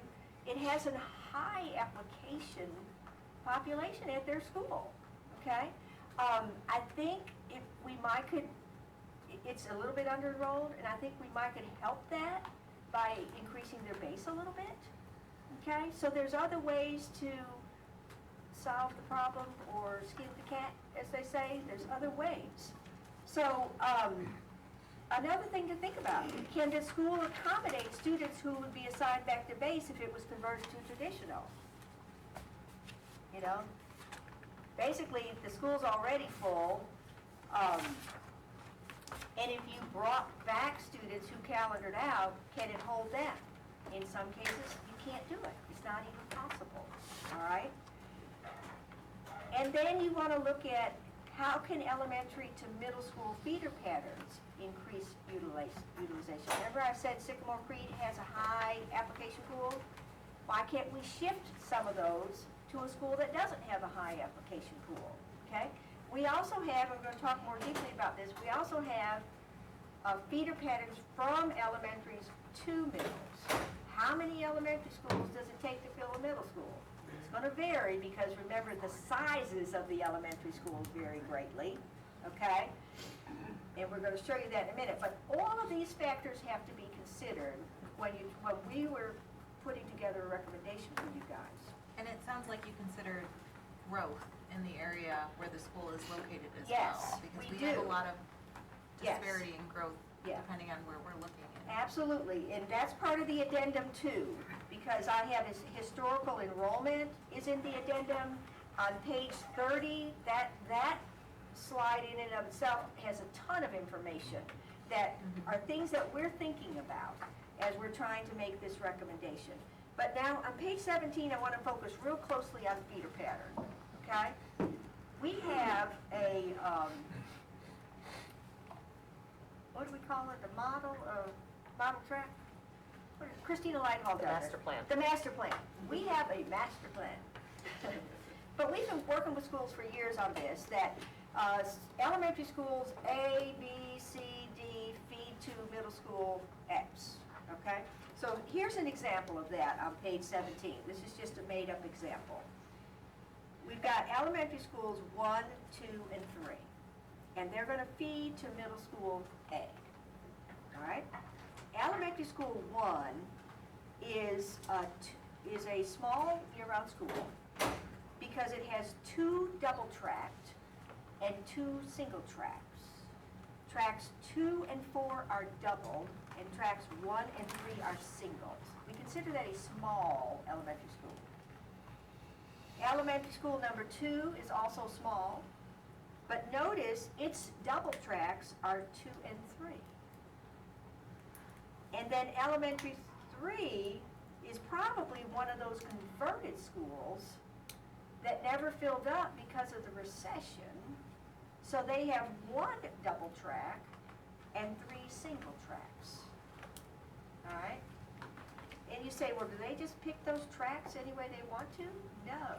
That's what the master plan tells them, so that when they feed up to the middle school, the tracks, we end up with a configuration of 4, 5, 4, 4. We used to think 4, 4, 4, 4 was perfect. 4 classes in 6th grade on track 1, 4 classes on track 2, 4 classes on track 3, 4 classes on track 4. But in the end, that's not enough because of the 15% attrition.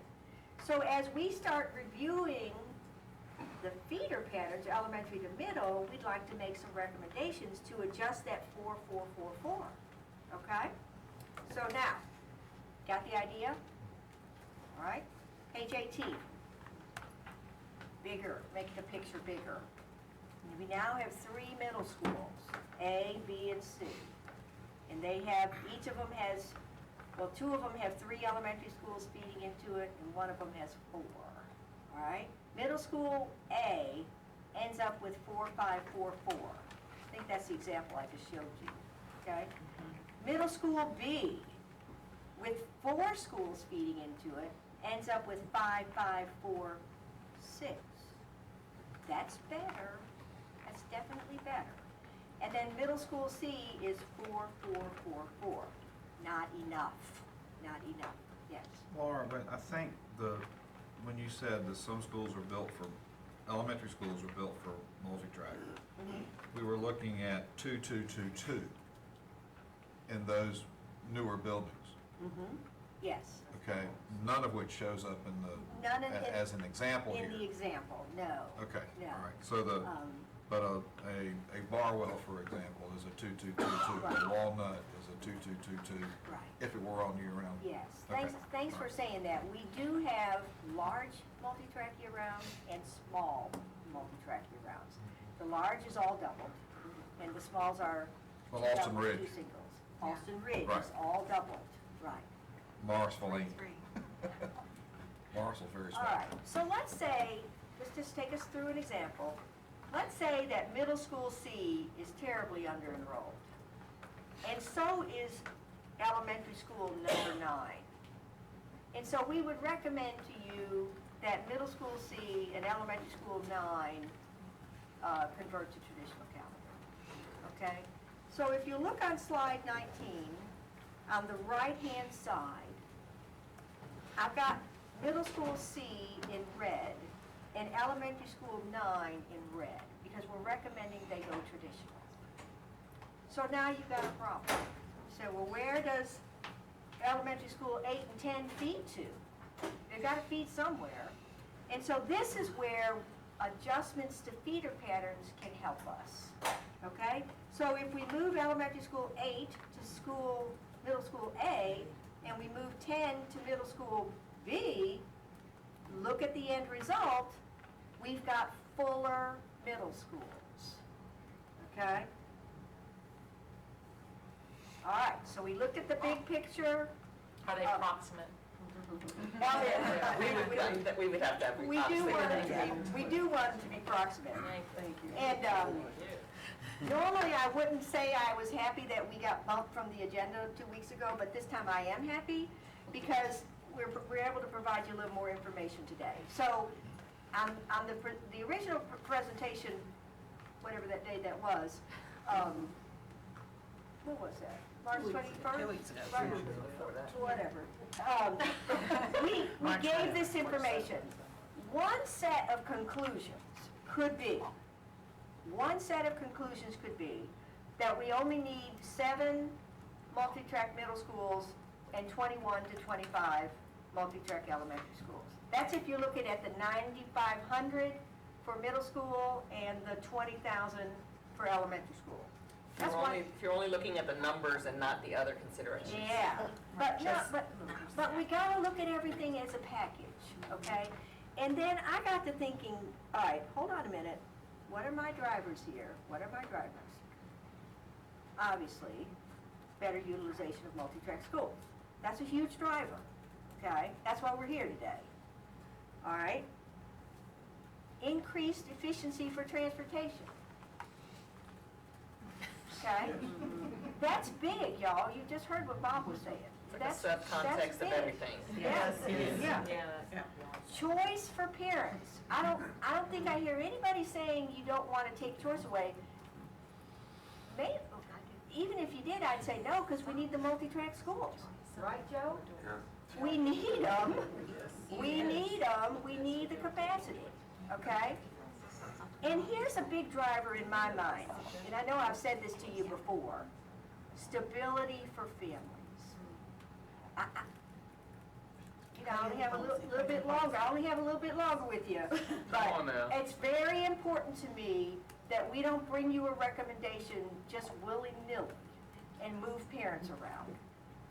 So I think stability for families is one of your 4 pillars. It's got to be a driver here, okay?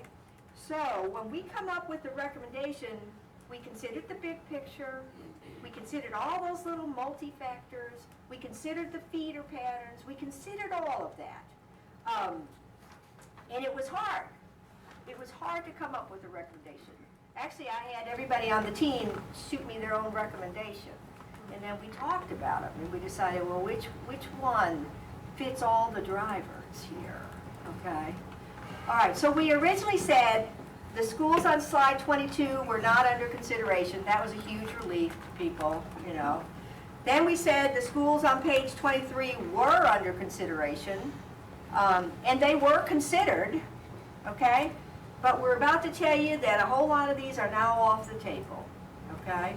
So on page 24, we feel like to meet our goal of improving utilization in our multi-track schools, stability for families, and continue to offer choice, okay? And continue to have year-round schools because we need daggone seats. That these are our recommendations. That 3 schools that are currently multi-track, Banks Road, Salem Elementary, Salem Middle, convert to traditional. Okay? This is for the 18-19 school year. I really appreciate you. We're working so far ahead. Okay? 18-19 school year. I already know that we probably need to come to you in the 18-19 enrollment plan with an increased space for East Cary Middle and Adams Elementary. Okay? We're going to review and adjust the elementary to middle school feeders like I showed you the example. Okay? We'll bring those adjustments to you in the 18-19 enrollment plan. So Laura, when you say bring in the 18-19 enrollment plan, is the bullet above that also, would that parenthetical apply there? Yes, it is. Okay. It didn't get typed It would in there. impact that as well. Okay, Yes, good. So yes. The just trying to only- figure out what's going to ultimately be coming to the board in the near future. Yeah. Gotcha. The only thing coming to the board today is the first bullet under 18-19, and then the 2 bullets under 19-20. The other bullets under 18-19, we will bring to you in the enrollment plan. But we'll review and adjust the elementary to middle school feeders. We'll review and adjust the calendar options for schools. And then we really want to review the application process period, okay? We want the choice that families have for multi-track to be another choice like magnet in early college, okay? And we want to set up a selection process that helps us meet our goals. Efficient buildings, where we have crowded traditional schools, we want to give priority for them to go to multi-track school. So we want to do a little bit of shifting here. That multi-track is something you can apply for. You might get it, you might not.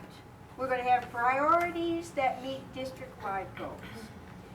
But I do sense, though, that for families who are base assigned to multi-track, that we would still want to offer them a calendar option because the track-out childcare and different things about multi-track can be problematic for some of our families. So we're working on a change in that application process, and I guess we'll bring that at some point. I don't know when. And that'll come as a part of the calendar that comes with the enrollment plan at the end. Yeah, but I just want you to know we're looking at that. No, not with the enrollment plan.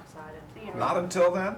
Well, the We talk enrollment plan. about a new magnet-style application program? Well, the enrollment plan will come to you sometime in the next month. We'll come to you with the drivers for the 18-19 enrollment plan, and you'll get draft 1 in around August like you have before. So we'll have to be ready to drop the process on what that's gonna look like as a part of that plan when we bring it to you in draft 1. I'd really like to see the whole concept of the broad application, not calendar option, broad application discussed as a separate item We can do that. and brainstormed and looked at, does calendar option go away? And the only way to year round is application, a real application as opposed to a constrained, you know. We can do that. I'd really like to have that conversation before we have a plan on the table. Sure, Yeah. we sure can do that. All right. All right, then, for the 1920 school year, with the opening of Alston Ridge Middle, our recommendation is that it open as a traditional as it's currently been planned, and that at that same time, with the opening of Parkside Elementary School that year, that we convert Alston Ridge Elementary to traditional calendar. So you're assuming, thank you, yeah, Parkside will open traditional? Yes, everything in this building cycle opens And traditional. that Alston Ridge Elementary, which we converted to multi-track in what year? Is that,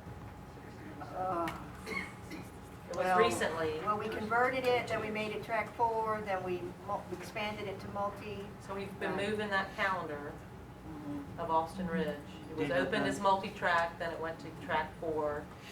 We converted it to multi-track. And I understand, Parkside didn't exist and we didn't have the seats, but I'm just trying to reconstruct that timeline that we changed the calendar of Alston Ridge several times. And I would like to say that the parents in the Alston Ridge community have lived through that, what you just described, and have lived through the mismatched middle school calendar.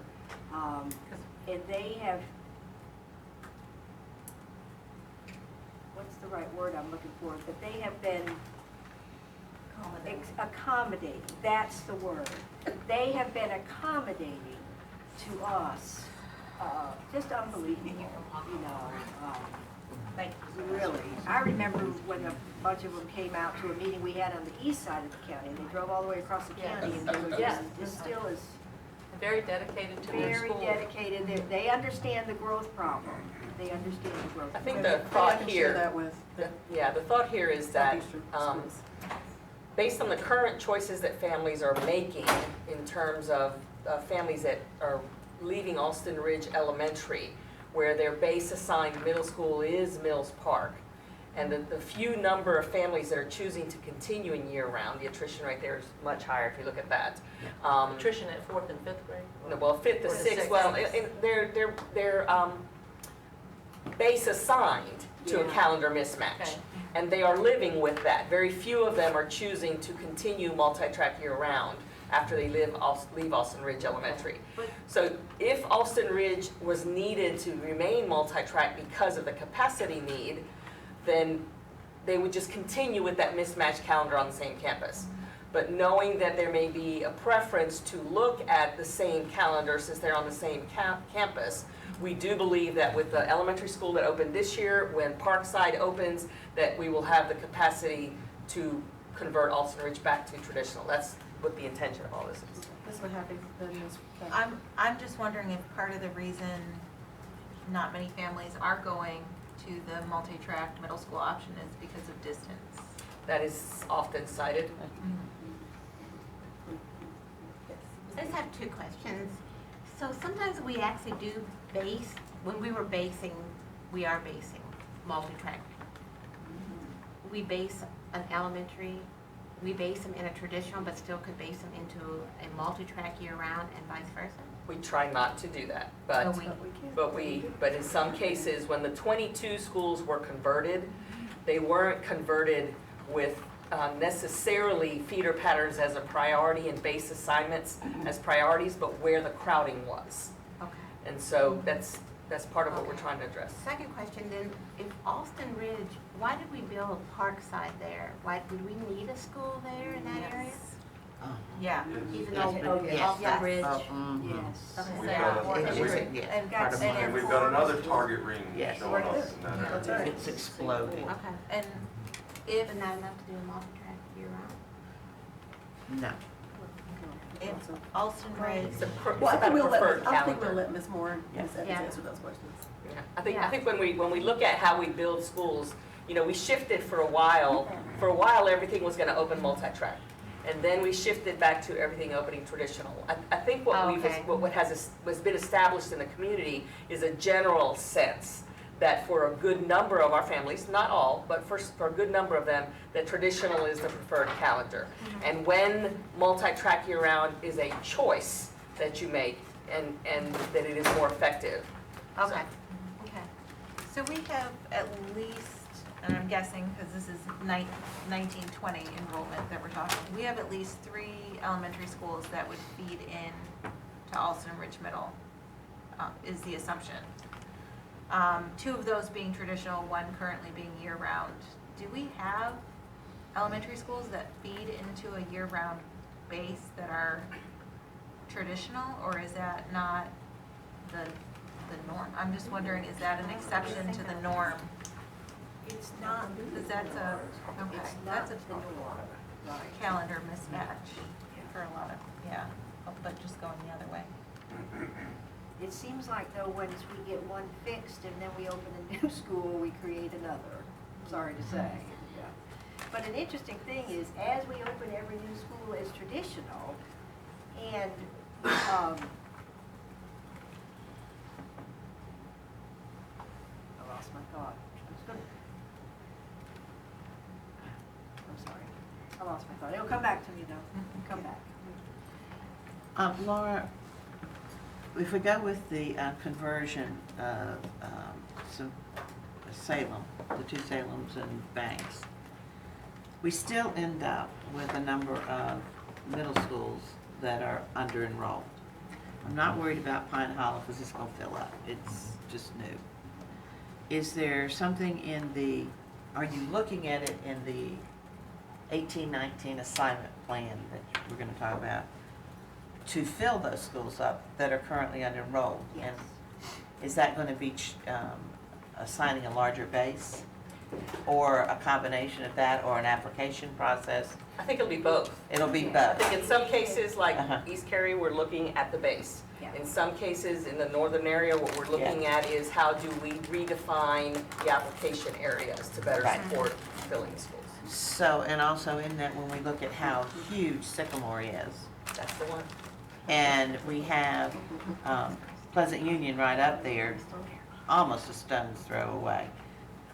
Looking at figuring out how some of those would need to go be assigned to, and you still have your year-round, but, oh, we're gonna have so, Well, if we wind up with an application process as opposed to a Yes. calendar option strategy, we can make it much simpler to Simpler. administer for everybody.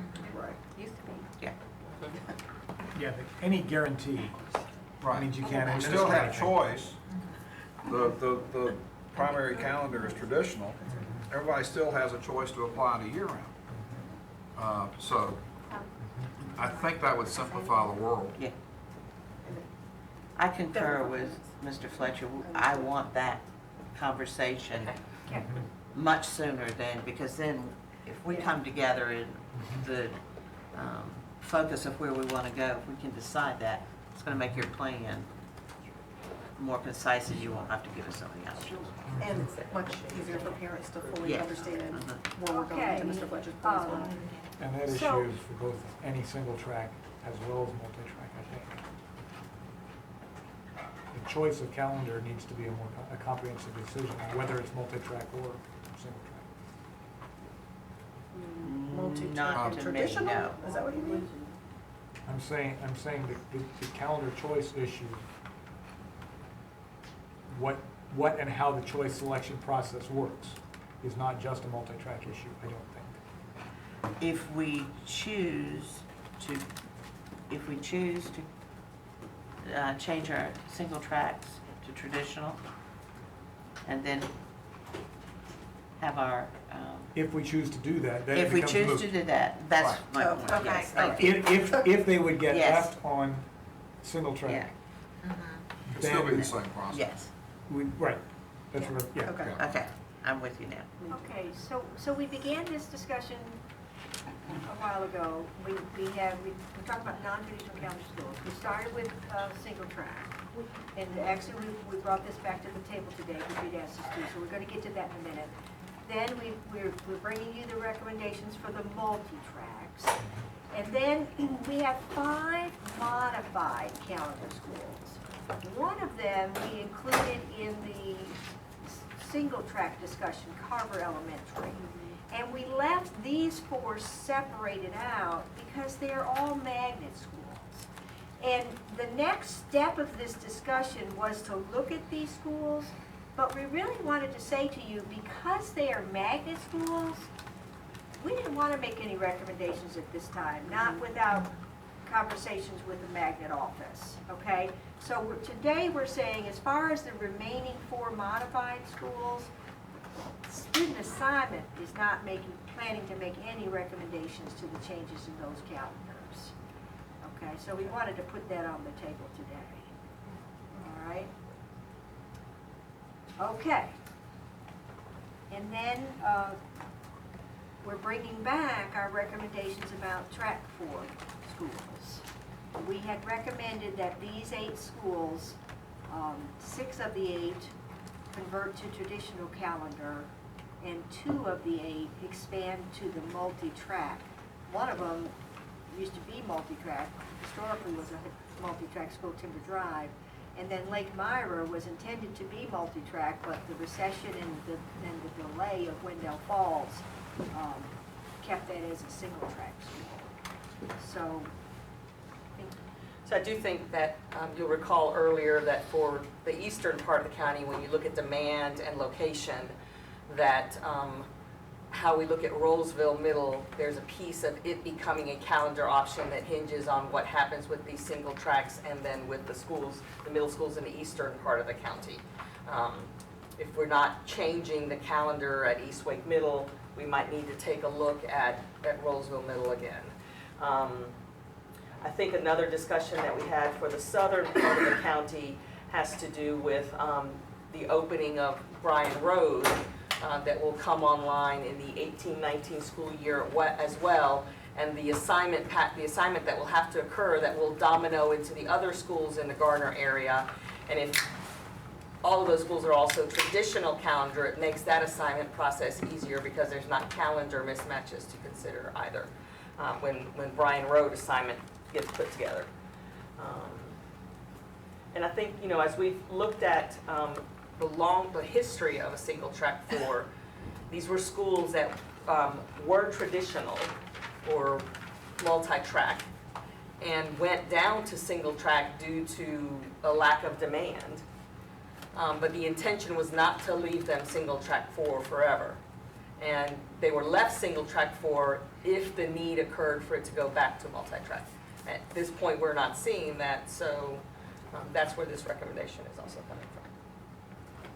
And is that true, both of those, that statement and the previous statement for middle school as well, that you're going to? Ms. Mahoney? So I guess the elephant in the room for a lot of these discussions is whether or not HB 13 passes. Do we believe that with the issues with, facilities and housing, kindergarten through 3rd grade, that, to make them smaller, if that ends up being a reality for next school year and beyond, are we going to be able, with these changes, to accommodate that? If HB 13 passes, we're in pretty decent shape. If it doesn't, we'll have a problem. Well, remember, single Right, but in all track, schools, regardless. single track has the same capacity as Right. traditional, so. Yeah, I meant for Oh, the whole, I'm for sorry. multi-track as well. Yes. Yeah. Capacity doesn't change. Well, right, and then again, For for the multi-tracks, we want the demand to be high. But, there are a couple of unknowns. Okay.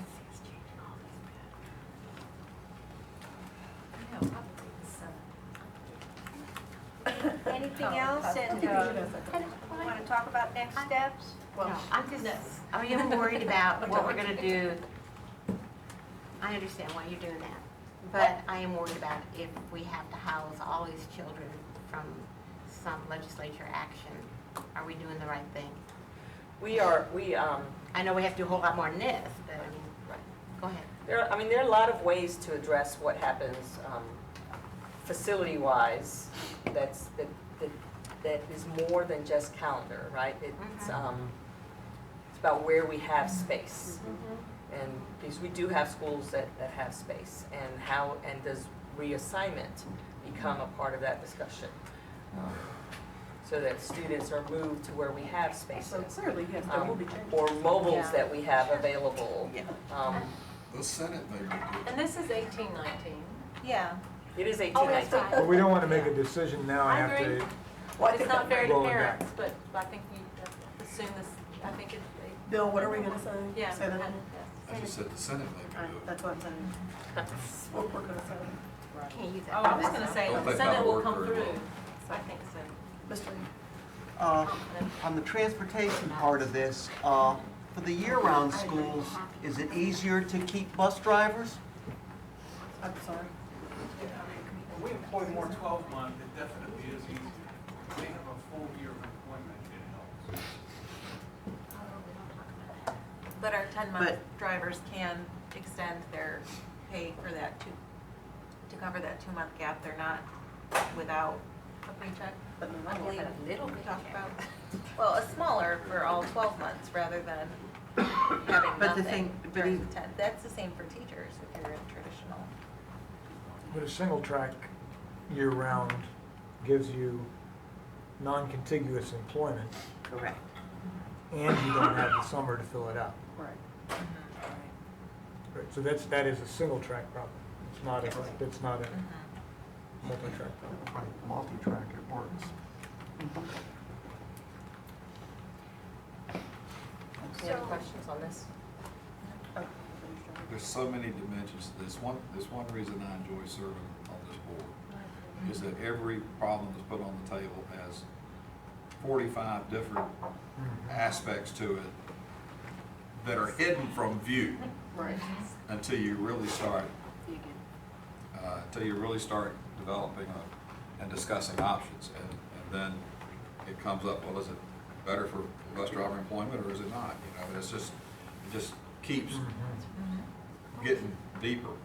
We need to talk Which about is all fine. those, yeah. Yeah. We need to bring those all to the table Right. at the time we're making the decision. It's fascinating. Yeah, is the single-track schools proposal to convert to traditional or a multi-track rolled up in the changing of Salem and Banks?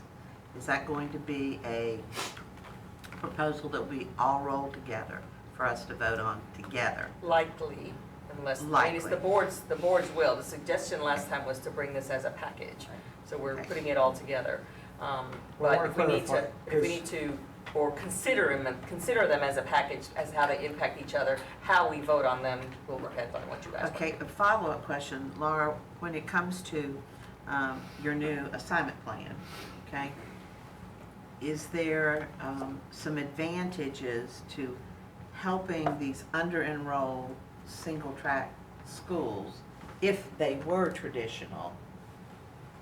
In other words, if we were to make that decision outside of the Salem Banks, does that help with the enrollment plan at all?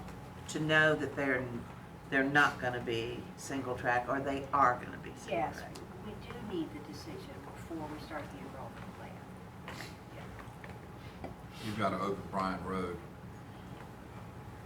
which would be a component of that discussion. A lot of the single-track schools in the eastern and southern part of the county also experience late enrollment of families that are not used to that kind of a calendar.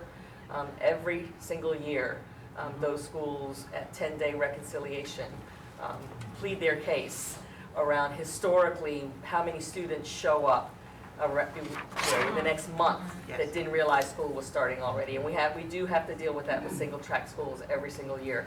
because not all families are aware. Some of the schools are located in an area where there's more students there that come from a Hispanic family background where they're not used to that sort of a calendar, or families that have experienced more moves and come from other locations that don't have that sort of a calendar where they've been before. And so we do have to deal with every single year the single track 4 schools that have late enrollment that shows up and how we allocate those resources. And those kids missing school. Right, and the kids missing school, correct. So I just want to I strongly advocated sort of a more comprehensive decision. I'm not 100% advocating that it all be the same decision. I know for me, I see the Banks, Salem as a different discussion than this, but what I see as coupled is issues like the selection process. You know, are we guaranteeing calendar choice or not? What are we doing in terms of transportation, or is it application, and so on? And in my mind, there is a big difference between year-round because I like the year-round calendar and year-round because I like track 4. Track 4 is not necessarily the multi-track year-round, and I think that's one of the pieces that needs to get discussed in here. So yes, I think it's a comprehensive work. I'm not sure it's a comprehensive single decision. And I just wanted to sort of differentiate. So then is part of the discussion, how many people apply for, even in our multi-tracks that we're considering going to traditional, how many people apply for track 4 or even track 1 every year? Well, you can't apply. They don't apply for They track. don't apply to track. Which is another issue that is of concern to some people. And I know Kathy raised, not Kathy, Roxy raised historically, It's not guaranteed. tracks but were assigned centrally. If you have Yes. 100 people applying for track 4 versus 2 people that want track 3. But you can't apply for Yeah, track. but there's no way. You don't apply for You track. don't apply for track. We don't Today, you track don't that. apply We for don't track it because Right. it's not processed. You can, well, But that may That's be another part of the discussion. discussion. but you can request a track change. I Back You can believe. request a War. track change. Yeah, Things are done differently. Not to the board though. Not to Only the to board, principal. to the principal. What's next? But historically, apparently, it used to be a central Which is the decision. right way to do it? Just go. Well, So there's a lot of things that are up in the air. Those are the things that I think need the comprehensive discussion. I'm not not sure whether or not it's all a single decision. Well, that was not for the board. Mr. Sutton? Is there some value in sort of determining, I guess, particularly for each specific school? Because I see in some of the emails, some of the parents are under the impression that, especially when they mentioned Walnut Creek and others where we did the single track 4, and we did a continuous learning calendar, it was done for purpose of increasing student achievement. Right, but it was. And in yeah. others, Right. it's, of course, for facility utilization. Right. Was there some value in kind of looking at each school, to the extent that we can look at a school individually and sort of determine what the need or the goal is for that school, and then it at least informs us a bit better in terms of why we're trying to get to a particular calendar or track or whatever. So I do think it's important to note that for those schools where the district made the intentional decision to look at single track 4 recently, like Barwell or Walnut Creek, that those schools did not just have a calendar change. They also had a change where they added student days to the school year. They added programming and support during track out for students. They added after-school programming. They had a number of pieces that they added that were part of a package of addressing student needs in the school, and the calendar was a portion of that. And there is a cost associated with that. So the single track 4 schools that we're looking at converting do not currently have any of those other features. Nor can we Well, then afford to all put of 10 more these days into each of those schools. And that's expensive, yeah. Yeah. So then are all these on the flip side of that then, and all for facility utilization? In terms of the goal, if you will? I think Does in that this make case, sense? we're Am looking I- at streamlining the calendars that we offer in the district so that it's purpose. Because in single track 4 families currently, and this is another thing that the board could certainly discuss, currently have the choice to request a traditional calendar option school. And we're not sure that needs to continue if we're keeping single track 4 schools, because that becomes a mechanism that that increases the inefficiencies in terms of how families move.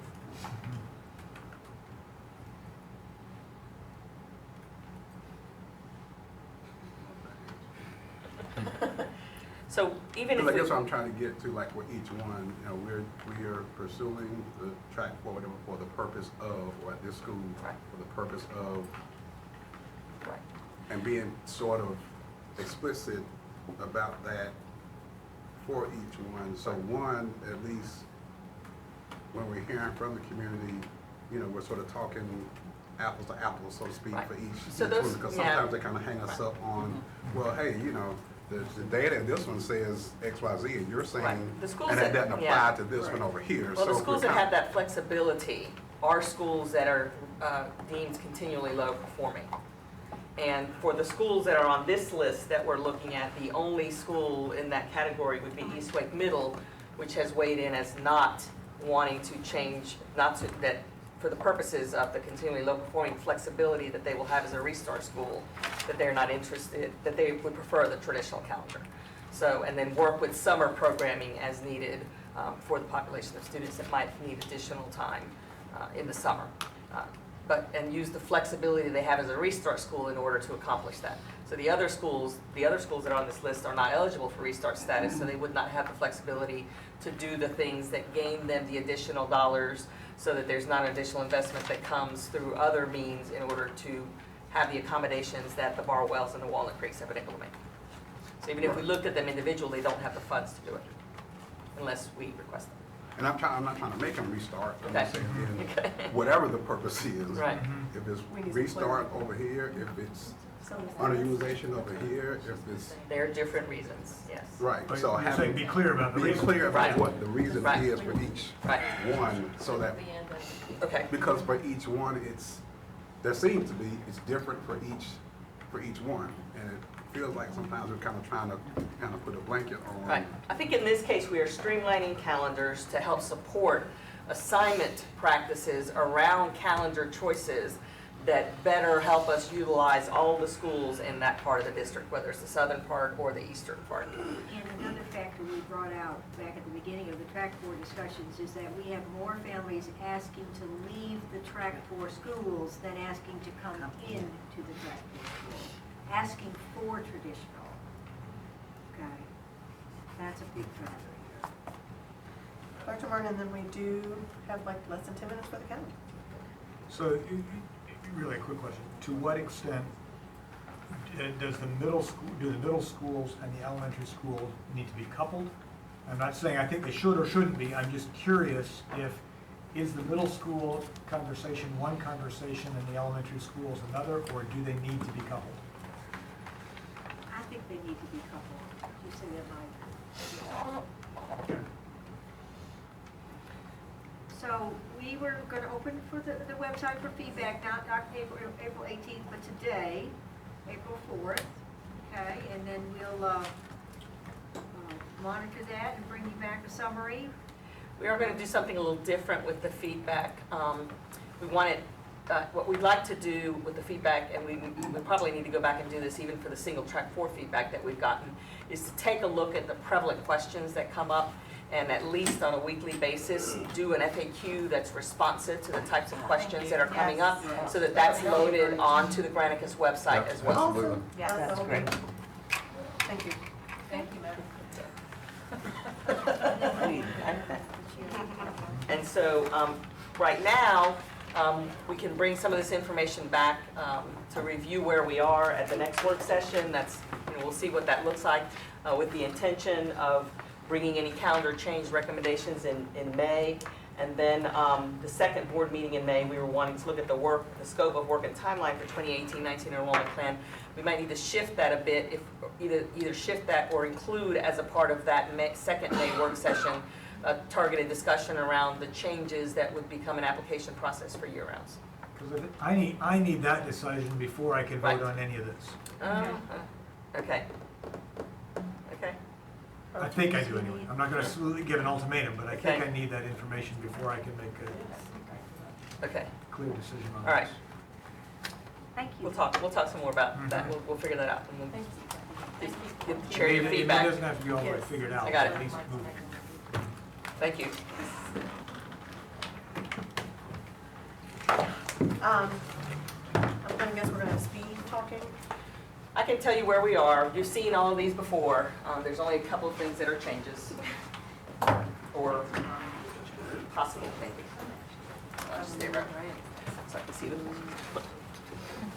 Okay. So this is, again, 1819, and we are looking at traditional year-round and modified calendar drafts. You've seen these before. We're going to talk about traditional, really mostly is what we're talking about here. So, and then we'll talk a little bit around weather makeup days. So we've finalized 2 drafts that have been socialized through a number of venues with principals and teachers and even here at the board, and they've been out for public consumption as well. These are technically draft 5 and draft 6. The second time we presented the calendars, we gave you an alternate version that took us later into June, not a full week. You see right here, the previous versions of calendars we had all ended here on Friday, June 7th. Is that right?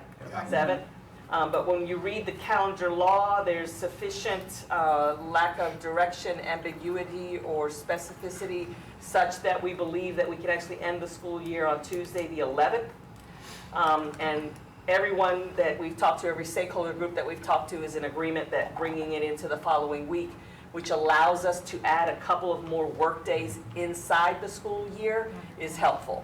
So both versions of these calendars start our teacher work days on August 16th. There are 7 teacher work days at the beginning of the year and 1 at the end. We have to have those 8 work days on either side. There's not other places to put them. You can't put them in the middle.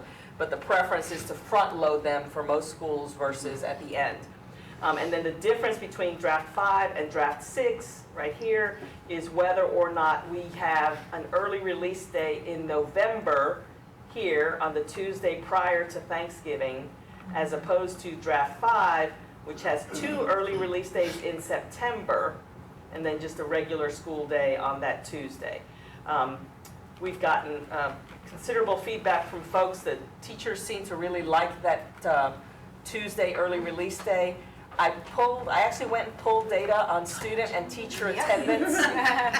I think it was Stacy who pulled the data on student and teacher attendance for me. And there are actually more student and teacher absences on the Monday prior to Thanksgiving than there are on the Tuesday. I don't know if don't know if that means we make it worse or what, but so. Interesting. Maybe the But- data manager doesn't. And then another driver around these 2 work days in September is that it does space them out a little bit more as opposed to having 2 so early on. And the 7th of September is the 10th day of traditional. So we have an early release day on the 10th day of traditional. No, you need every kid in the building. Right. So You need to have a broad time. Oh my gosh, no. So the staff recommendation. Count them actually that day? Yep. I mean, if they don't show up and they're enrolled, you don't. No. So we The, got second version. the staff recommendation would be draft 6, which includes the early release day on that Tuesday. We've got a couple of years, we'll see how it works. We may never do it again after it happens. We'll see. And then, of course, the multi-track year-round, this is, remember, this year and the modified as well. What we end up having is that the Wednesday prior to Thanksgiving is a vacation day for all calendars. Now, Tamani, was there a difference in the 2 year-round? Just the moving of the early release. Just the moving of the early release day. And I also checked the year-round, the early college calendars that you just approved.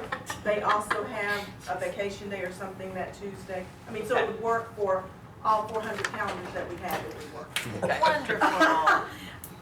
You do work those. And then the modified calendar is the least complicated of all in terms of how we set up the dates.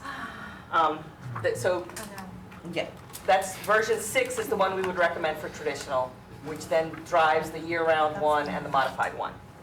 And then want to talk briefly about weather makeup. So these are the weather makeup dates that are scheduled. There are, as you see, traditional, modified, and year-round always contains a statement rather than dates, because year-round generally makes up days on a Saturday. The only exception to that would be if we choose to use early release days for weather makeup.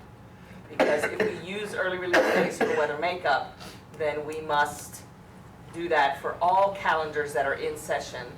So if year-round was in session, that would be their makeup as well. And you see some of the challenges around using early release days and how we set up our weather makeup dates. So the same early release days are not used at the same time because of the different calendars and when the next early release dates are that happen. So you'll see, for example, with traditional, the first two that we put on the calendar as an option to use would be 9/28 and 10/19. For modified, we'd use 10/19 and 11/20. I think that has to do with the fact with who's in session or not in session on 9/28. And therefore, you also have to pick early release days where if the schools that missed on a date, they are all in session on the date that you have an early release as well. I really don't know what I'm saying, it's just train of thought, but I think it makes sense. I really think it makes sense. Okay, so you'll notice that banked hours don't fall in the same place on all of the calendars because of when they have dates that are available to use. We managed that with the small bit of weather we had this past year where we were out 3 or 4 days. We were able to manage it, and it does, and we feel like we can continue to manage it, but you just do need to recognize that when it comes time to use banked hours, not all schools' calendars will necessarily use banked hours at the same time. And then the using the early release, in particular with year-round, I've mentioned this before, the tracks that are in when you use the early release days to make up time may not be the same tracks that actually missed due to inclement weather. And that gets us generous feedback when we've done that. Expressive feedback. Yes. So, and when we talked to the Superintendent's Teacher Advisory Council about this, they thought we should use the early release days for weather makeup. They did. Even though they recognized that the tracks might be different. I told them they would have to be the messengers. Well, for 2/3 of the kids, it would be the same track. 2/3, that's right. It'd just be one track that would be different. Just be one track that's It'd be one track that's different. being put out. So does then that track have to make up So separately? that track, so this is where you'd have to start playing some, you'd have to start calculating finally, very finally, you'd have to calculate some things. Because most of our multi-tracks are elementary, they far exceed the 1,025 hours. Technically, a lot of our elementaries have more than 3 bank days. But our middles and highs just have 3 or a little more because they have class changes that they have to account for. And those minutes get subtracted from their daily minutes and year hours. But elementary doesn't have those times that are subtracted. So generally speaking, we could probably, if we used early release days and a track didn't match, we could probably still be okay without having to make the track that missed, that's not in for early release. We wouldn't have to schedule a separate makeup for them, likely. That's very likely.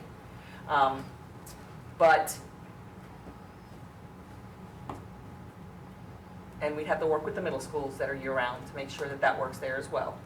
And notwithstanding the teachers' feedback, the staff's recommendation is that we not use early release days for weather makeup.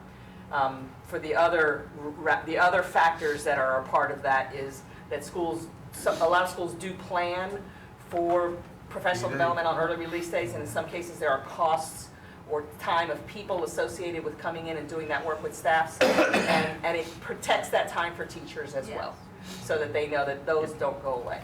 But you also have feedback out there in the community that says take them. So, but the staff recommendation would be that we not use early release dates.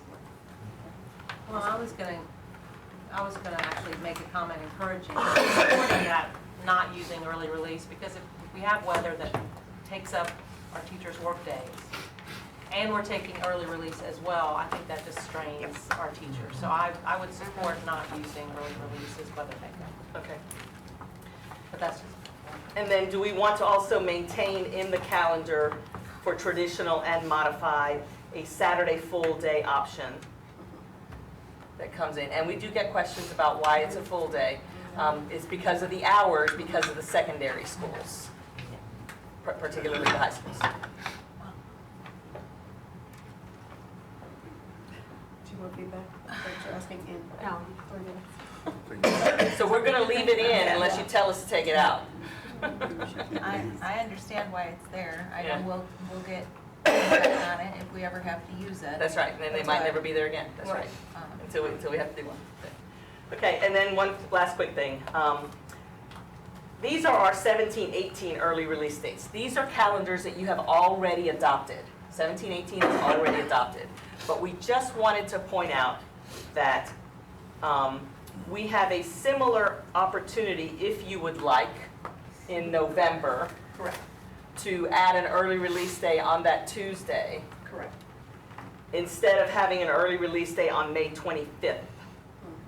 Because it is late in the school year, and in fact, for modified calendars, it's the last day of school, which is not necessarily a terrible thing. Some districts do that on purpose. Yep. So this is not this is just something that for you to think about. And I'd be happy to just take any, I'll send it to you separate cover via email and see what you all think. If you want to revisit 17-18 or just want to leave it be. Okay, and I'll outline it better. Year-round schools, some of them are looking at testing right there, May 25th. Yeah, and they need that day. Right, and so year-rounds are not so thrilled about it. Modified doesn't care, it's the last day of school, but Vernon Malone, I think, has a concern, it's also last day of school for them. Anyway, it's just a by-school trickiness. Concern as in they don't want the early release and they. Correct. As in they would want. So we actually could have the early release on the We could move it last into day. November here. It would be in November. Right, we'd have the same opportunity. The same thing that we're You just told us for 18. Same thing we're proposing So for we could try 18-19. it. Right. Okay, yeah, if you'll outline that. I'll outline Yeah, it, send I it will via get email and get feedback. I like that. I'll So get for early release, do a late start to election day. Okay. Okay. We have 1 minute. That's the way to end. Instead of All right. early release, make a late start on election day. Huh? Not a bad idea. So I would ask us to close schools on election day, like, you can start late. Might sound weird. Delay. Or delay or something. Let's delay. Yeah. Here's what was really upsetting. Close school on that day.